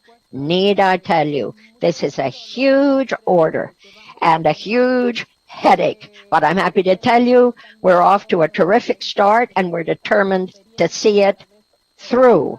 I'm sure each one of our countries knows what I'm talking about, and it's good that we can share what we're trying to do and where we are on that necessary road. And it's a good thing, is it not, for us to share what the pros and cons have been, where we are. We know what the pros are, but what are the cons and how are we overcoming them? Thank you so much, Guyana, for your input, and thank you, Chair. This is all I would have to say. Thank you very much, Mexico. Guatemala has asked for the floor. You have it, sir. Thank you. Thank you, Chair. And with regard to the digital divide that has been mentioned here, well, let's face it, I think this is something all of us understand, and I think we understand how critical it is. It's really square one in order to make citizen participation more effective. Our government, through the presidential program on open and electronic government, has taken up a number of policies. One of those policies is the open data policy, which was launched just this year. And some new elements of technology are now being used in parts of the executive, and there's a presidential committee on open government that is committed to seeing the matter through in every government office. There's also a law on cutting red tape, Decree 525/21. It's a specific law on the filing of requirements and administrative measures, which aims to allow the citizen to bluntly cut red tape, to get things done as effectively and as simply as possible. That's what it's all about. And so this is a bird's eye view of what we're doing in Guatemala, but I understand certainly that what we have learned thus far, and certainly from all of you who have shared your experience in the use of ICTs, is that we've got to keep at it. And I'm hoping that on the web page of MESICIC we can tap into the various sources of information so that any country that wants to learn more about what any one of us is doing can do so. Thanks very much. Thank you, Guatemala, says the chair. Guyana, what do you think? I think that a number of the points that you raised, and we thank you, have been taken on board, and it would appear that we're pretty much all in the same boat, and we're trying as best we can to move forward. But we all have those commonalities, and the name of the game is to make the best use of these ICTs and to share what we learn. Because obviously things have to be tailored to one's own respective legislation and culture. It goes without saying. Guyana, your mic is off, I'm sorry to say. Please start again. Mic with a mic. Gotcha. No, I was going to say thank you because we had started e-procurement website since 2008. I think we were the first country in the MESICIC to do that, where the public could read the minutes of the opening of the bids and also the awards, decisions by the board and also the awardees. So that was one of our first initiatives. And it has helped in terms of at least public information and allowed the media many times to expose or question some of these areas. Unfortunately, for 5 years, it was pulled down by the former government. But this is an example where we have, in the procurement area, tried to have the public be informed and the media, civil society, so they could expose where there may be issues that are questionable or pointing in the direction of corruption. So, but our experience was that in 2008, when we did that, we had limited connectivity. That is improved, but still we have limited connectivity in many parts of the country. And so this is, as everyone said, and for us, the liberalization of telecommunications will hopefully move that forward. What we did do in terms of, and maybe for some countries this might be useful, is that we are creating 200 ICT hubs in the communities of our indigenous peoples to be able to access, to be connected and to be able to access at centers in each village so they can go, as you said, Mr. President, regarding education, access to online education, for general information in farming and so on, as well as access to government services such as passports, birth certificates, etc. So those are some of our innovations to deal with the digital divide. But it is a major issue for all of us, and it's an expensive operation for all of us to do it. But I think I just wanted to find out if other countries had a similar challenge as we did. Thank you.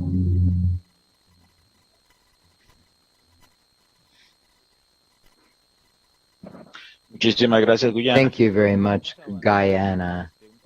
Let's move forward with the presentations. Oh, excuse me. Wait, just a second.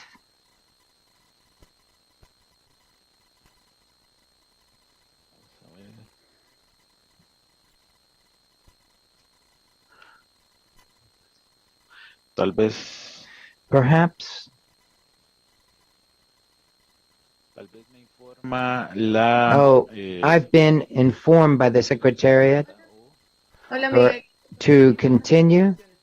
Well, let us continue with the presentations, please. Yes.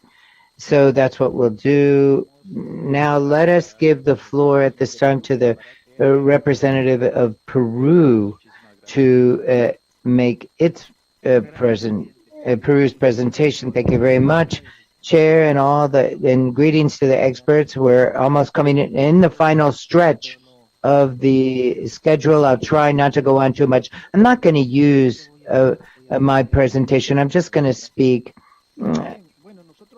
So what we really are trying to show is that our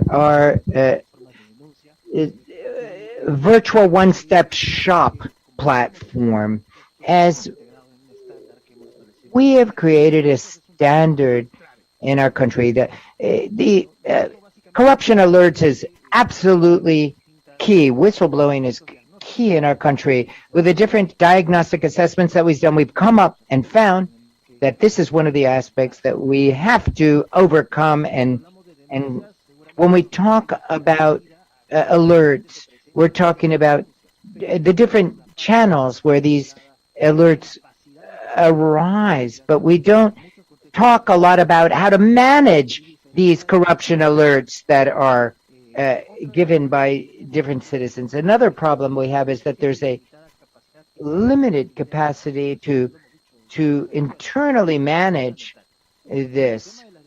And with regard to these this whistleblowing, it's very, very important.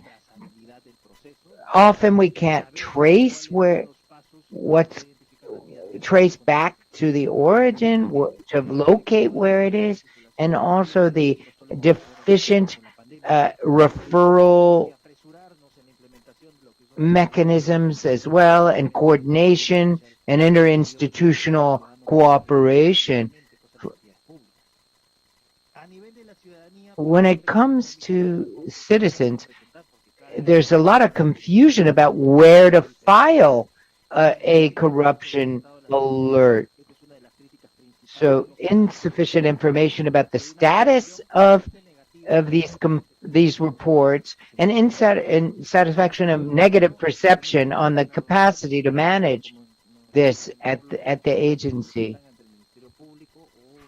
Often it's the Office of the Attorney General, or in a similar office, or at the administrative agency itself is where you file this. This is the data. A lot of people do not blow the whistle often because they fear retaliation. So how is the issue managed? Well, there is a regulation, as Guyana, just to answer what you said. We have a legal framework. There's a regulation. 1327 is the law that it's regulated, and establishes a single platform for whistleblowing for citizens at each one of the agency. And this could help to stop such behavior, such corrupt behavior. The platform is this. There is a single digital channel,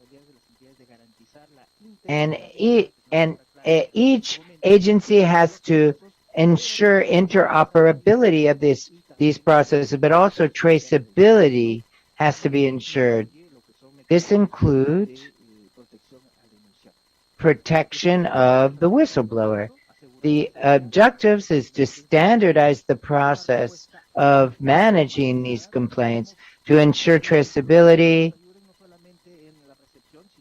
not only in intake, but also in coordinating, and we should also have nimble and interagency coordination. There's three components that are important: the use of technologies that we've talked a lot about before, development of ability capacities.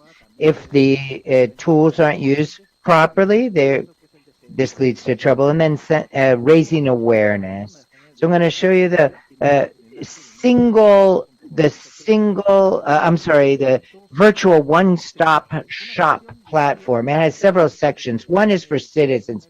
This is where all citizens can blow the whistle, and there's, with this single window, it doesn't matter if it's a complaint, an alert, a suspicion, but then we have a second part, which is the complaint management platform. This is for the public agencies. What I'm trying to explain is that this is not software at each agency. This is a digital service that any public agency can use or enter.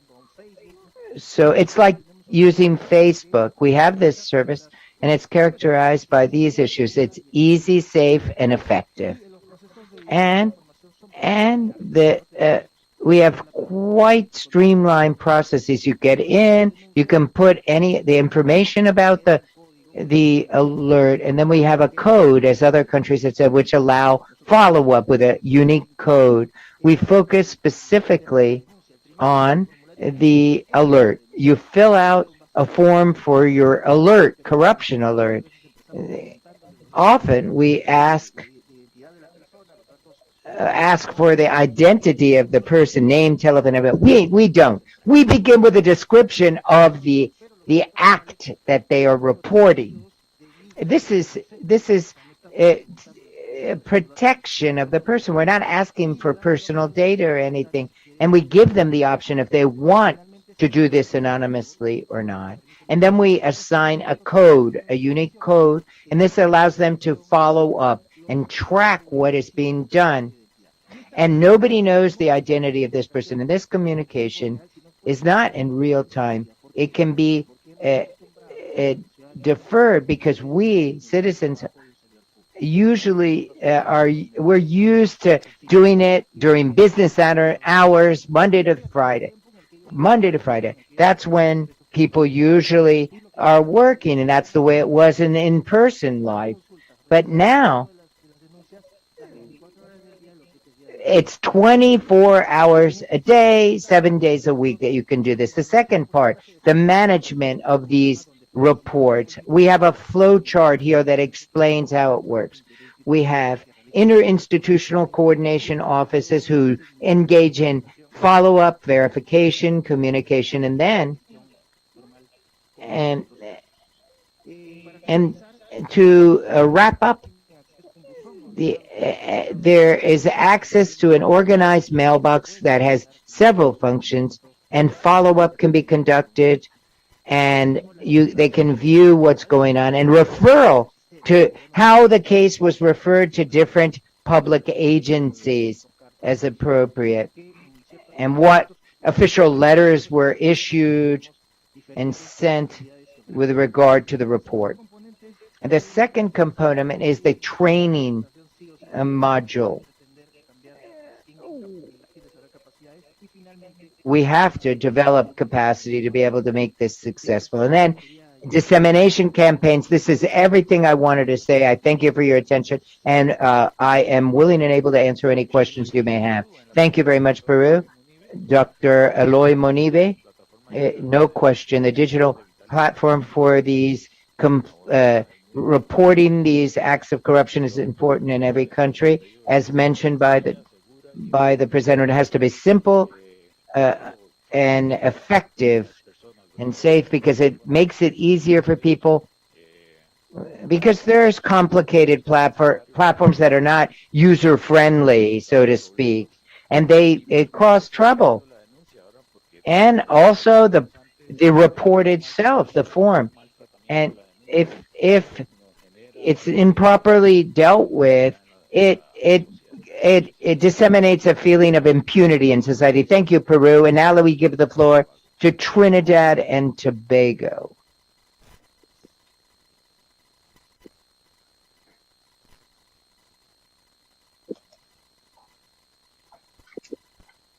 Good morning, Mr. President.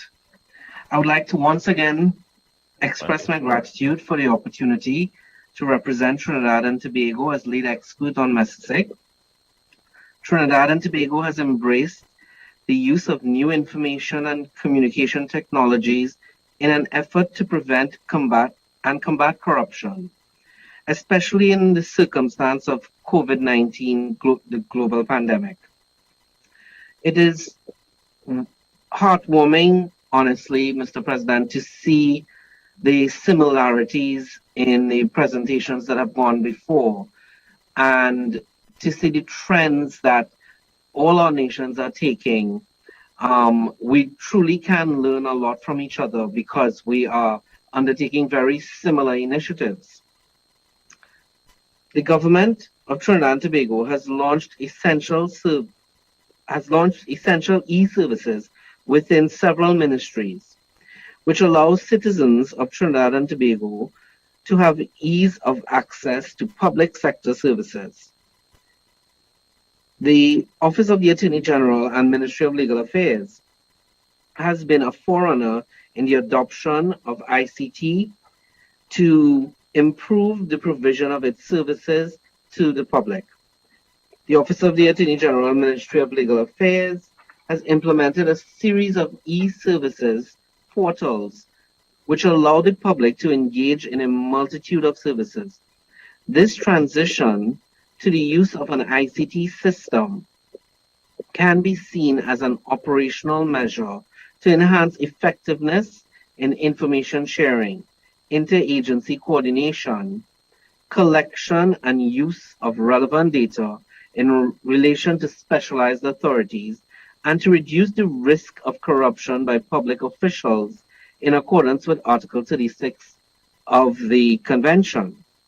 As part of its e-services, the Office of the Attorney General offers essential events registration such as births, deaths, and marriage certificates, companies registry payment portal, post-incorporation filing for annual returns, non-profit and beneficial owners, Intellectual Property Office. All services of the Intellectual Property Office are accessible online.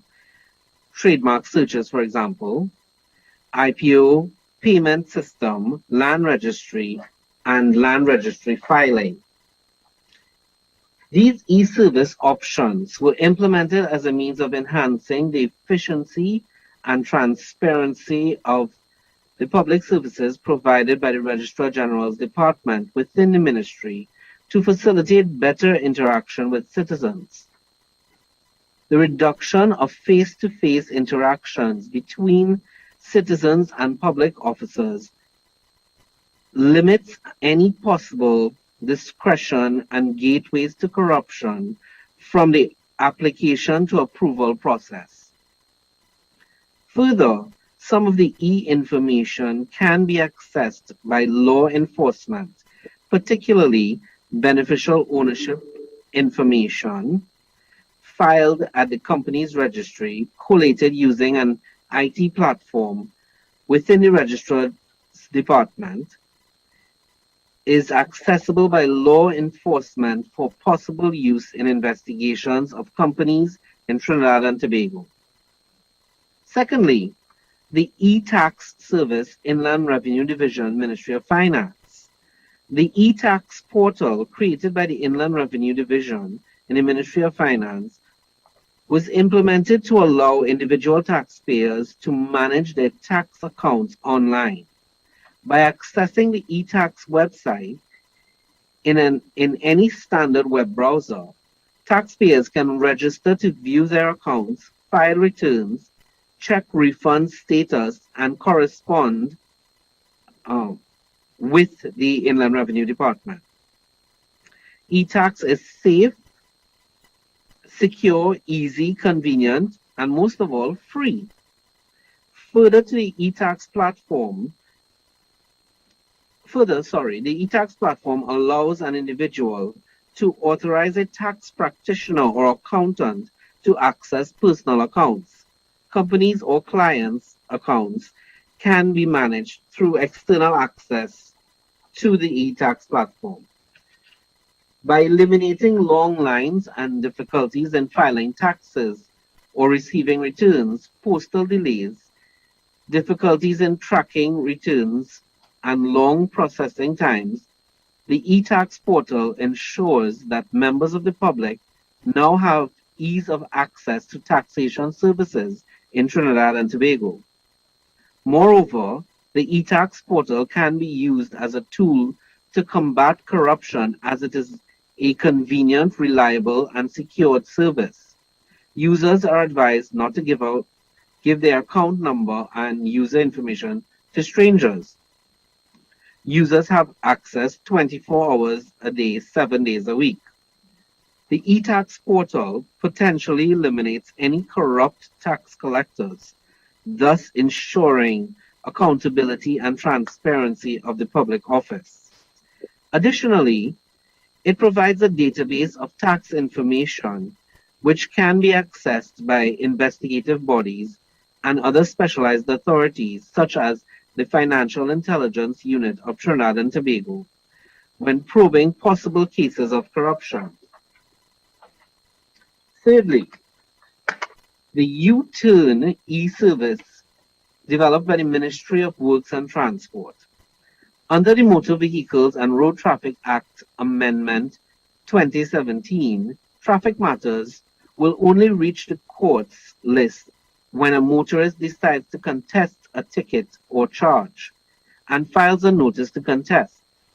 The Ministry of Works and Transport U-Turn software provides real-time connectivity among the judiciary, the Trinidad and Tobago Police Service, the Licensing Authority, TT Post, and the new Traffic Management Center. The interface allows a motorist to file a notice to contest online upon answering 3 short questions. This triggers scheduling of the matter on the court's list, and the motorist receives a court date and location, as well as a video conferencing link if it is required. Thank you for the update. Trinidad and Tobago has also implemented virtual courts and case lines by the judiciary. The judiciary of Trinidad and Tobago has made significant efforts to adopt the use of ICT in advancing operational measures to ensure effectiveness. The judiciary, in association with the Office of the Attorney General and Ministry of Legal Affairs, opened 12 virtual courts within the prison system, with over 15,000 virtual hearings already having been conducted. It is hoped that the use of virtual courts will decrease delay and inadvertently contribute to the decrease in the backlog of matters before the courts of Trinidad and Tobago, including matters involving corruption. The Trinidad and Tobago Police Service mobile app, See Something, Say Something, was deployed by the TTPS to partner with the citizens and residents of Trinidad and Tobago to help eradicate crime in communities. And finally, in wrapping up, the Police Complaints Authority make a complaint mobile application is a technology deployed to partner with the citizens and residents of Trinidad and Tobago to expose acts of police misconduct. The PCA will act on all mobile reports as well as those entered on the PCA's website. Members of the public can make reports anonymously on the mobile app. A person's identity and location will only be shared with officers when the individual makes a report and willingly shares the information. Mr. President, I thank you very much again for the opportunity and look forward to the rest of our meeting. Good afternoon.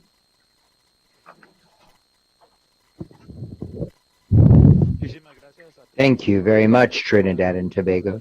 Dr. Gian Ramberset. It's very interesting how your progress is unfolding with regard to the use of ICTs at the different state institutions. This very much helps to reduce the discretion of public servants and to bring about transparency and confidence of the citizens. Thank you very much. Again, we give the floor now to the representative of Uruguay.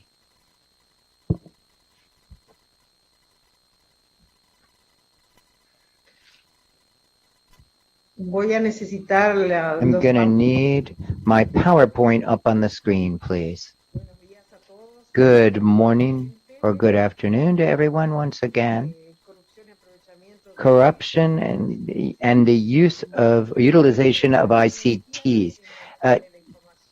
Information and communication technology is fundamental to counter corruption. Corruption is dynamic, as has been mentioned, and it's always becoming innovative, and states must use every technology available to us to detect acts of corruption.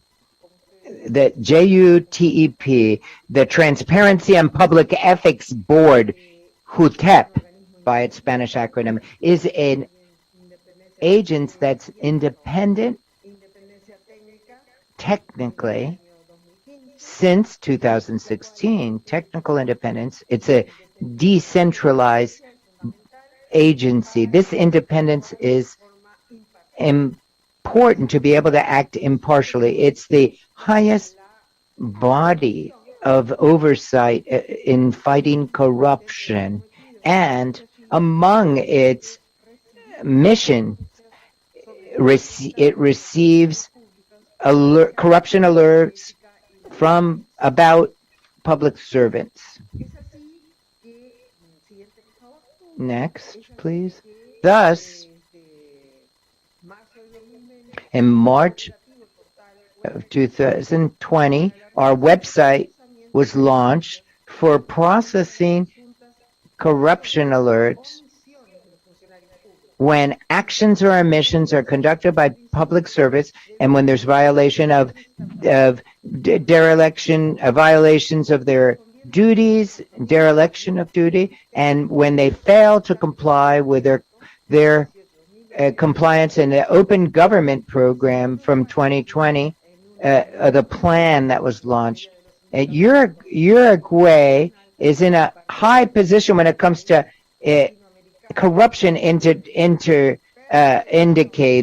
As a Latin American country, it's holds one of the best places in Transparency International's corruption index ranking. But we must not ignore the possibility of the weaknesses that exist in our system in Uruguay. With the absence of secure channels for citizens to convey to authorities irregular situations that come to their attention, there had to be a use of ICTs. And so a trustworthy system had to be put into place. And so to take in under the JUTEP, and for this board to coordinate properly after receiving these reports. Using internet and technology made it possible to bring together society and the state in the efforts to counter corruption. There were no limits to the number of reports, the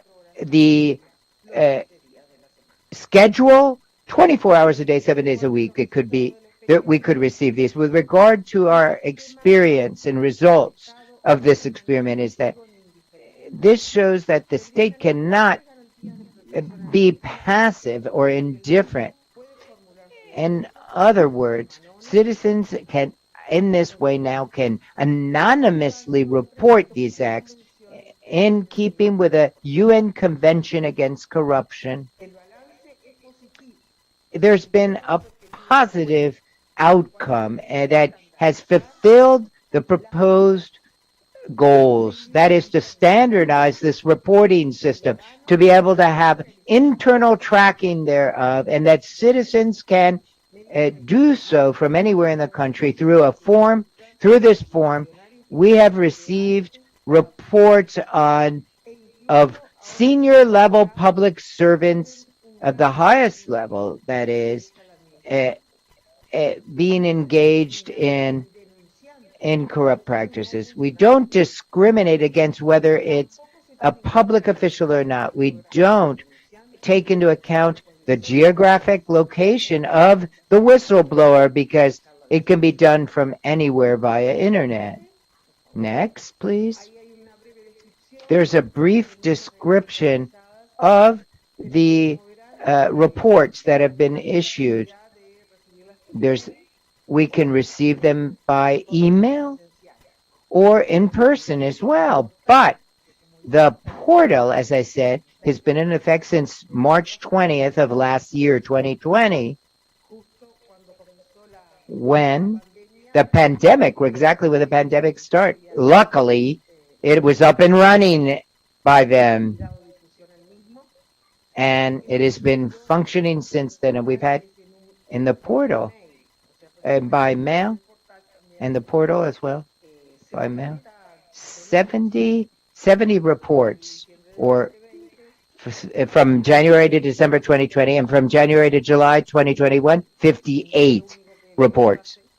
This isn't the only database, but we just wanted to give you an idea through this mechanism of information and to show how effective this report portal is. And so that's it for now. That's all I have.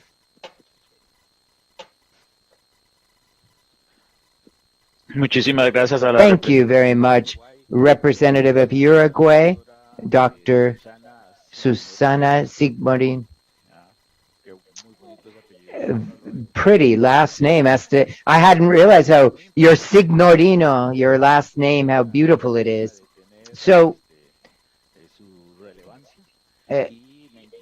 this underscores how important ICTs are, and what you said with regard to reports and protection of the whistleblower, him or herself. And so I believe that this is an essential element, that for the whistleblower to feel comfortable to be able to issue a corruption alert and feel comfortable that there'll be no retaliation. That's the purpose of this public administration, to have such mechanisms in place and to take care to do this. Thank you very much, Uruguay. So now I'd like to give the floor to the representative of Brazil.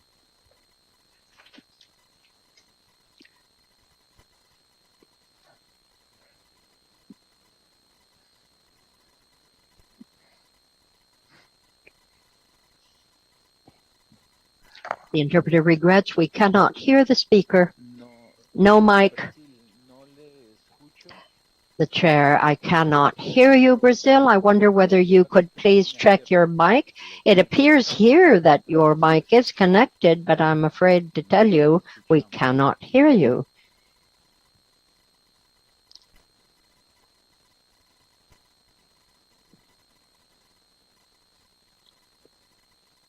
A ver si habla. Can you speak perhaps again? Nope.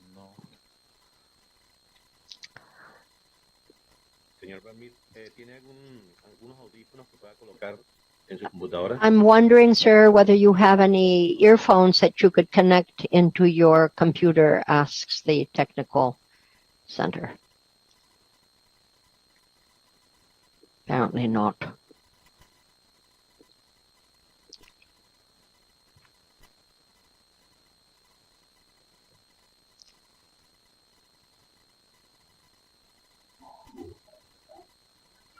Creo que va a tener que reiniciar su computadora. I think you're going to have to power up, power down, and power up. But before, says the technical secretariat, I'm wondering whether if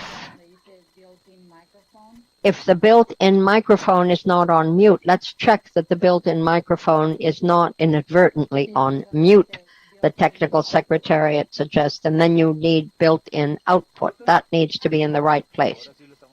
Ah, wonderful. Go right ahead, Brazil.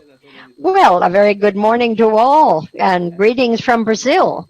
I'm very grateful to be able to be part of this session on Mesic to share the experience that Brazil has been garnering in the context of the use of ICTs in the prevention and protection of prevention of corruption and the protection of the citizenry. I also am grateful to the interpreters for working with my Spanish. It's an honor.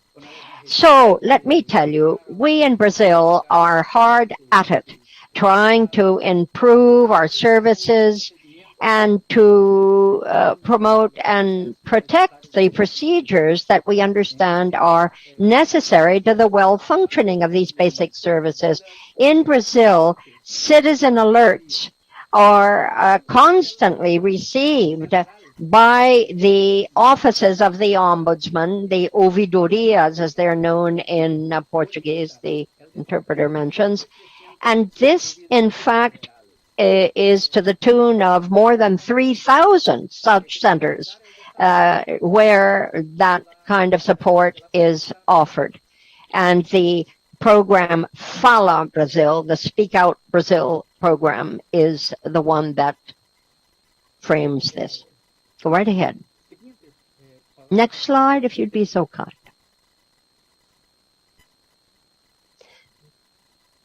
So this is to continue to offer a broad context in which we are operating. The measures that are used in order to come forward with reporting these various acts of corruption for whistleblowing, therefore, is to use technology.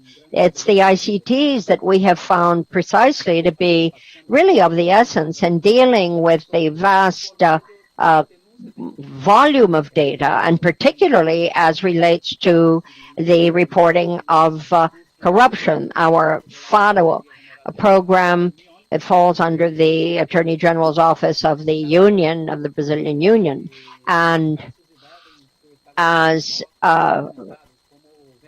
a rule, we are seeking to ensure that what is being received should be promptly acted upon, as everyone who has spoken in this session has indicated. But now that program, FALA, is also twinned with other confidence-building measures, and certainly that includes protecting the whistleblower.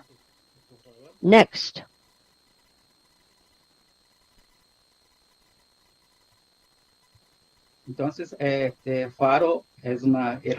So it's fair to say that FARO is a tool to facilitate the presentation of what, in fact, is an enormous volume of data, how best to manage that data, and how to move on the basis of such reports as the platform has taken in the context of FALA BR. This is an automatic processing system. And so that platform, Fala BR, the interpreter points out Fala in Portuguese means speak out, is rooted in 318 different ombudsman centers, and it works with more than 2,000 others that are linked in a network at the national level, which is, of course, coordinated. Next. Here you have a picture of what we're talking about. Now, what are the actual issues that we need to deal with?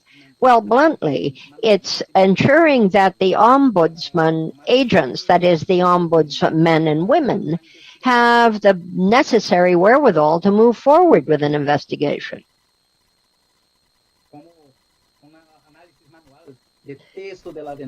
When things have to be handled manually, you know, taking the actual text of the report, the annexes, then you have to work with different databases and systems. Then at the end of the day is deemed appropriate or inappropriate. It's a headache. It's an enormous volume of work, which we seek to lighten where possible. Next, please. Yeah, here we go. Absolutely. So, when these reports of corruption are made, FARO, the system, continues researching through the data and streaming through it automatically. And 52%, in fact, of these reports are coming in that way. And when received, these reports are carefully considered.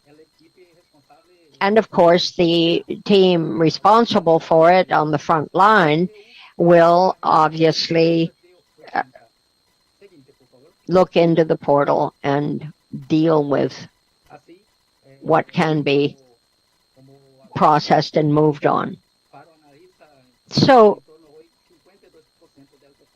52% of these reports or these whistleblowing reports are covered by FARO. And what is also included is a set of data that is offered for each one of the elements with, of course, the necessary data analysis, innumerable links that can be offered and that make it easy to tap into government offices or different companies. Interpreter regrets. Here we go. Good. Thought the sound was off. But the bottom line here of this and other initiatives is to try to do better and to beef up, to strengthen the various aspects of our ombudsman's measures. Here you have links with contracts and corporations, so forth. And so it's fair to say that this particular tool is very useful in automatically interpreting the reports of corruption that are received in the different whistleblowing acts and other initiatives. I want to say also artificial intelligence modules are also kicking in, and we are beginning to see results, I'm happy to say. And the Brazilian public is increasingly well served, we would hope. So the idea, in a nutshell, is to boost confidence. We understand. Boost confidence in Brazil's ability to abide by the subscriptions that have been signed. So that is it in a very tight nutshell, and I'm very grateful for your attention. Thank you. Muchísimas gracias. It is we who thank you, Brazil. Dr. Valmir Diaz. Very good to hear you. It seems very clear that this analysis of risk in the presenting of reports is a serious aspect that every country needs to consider, and moving from the tedious manual handling of these mountains of data to what information and communication technology offers will necessarily boost the citizens' confidence. That is what is being felt.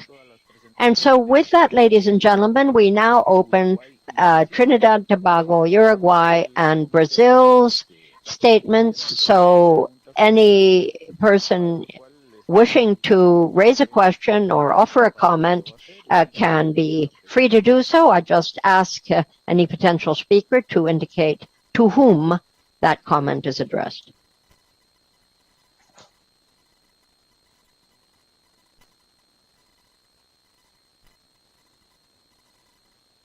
Pareciera que no hay preguntas. It would seem that at the moment there are no questions.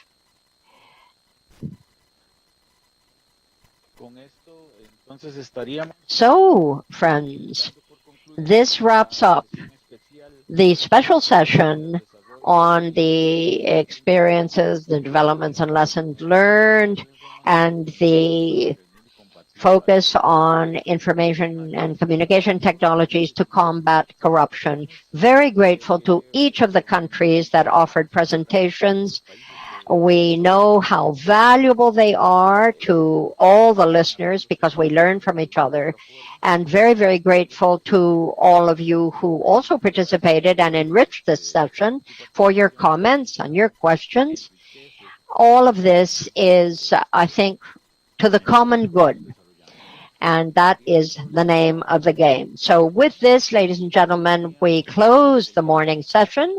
I would ask you to come back at 3 p.m. Washington, D.C. time so that you can bear that in mind, depending on what your time zone is. And we will kick off the afternoon session with the question of indicators for the prevention, detection, and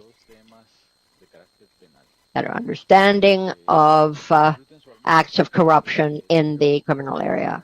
So I hope you have a good lunch and a little bit of rest, and I look forward to seeing you shortly. Thank you.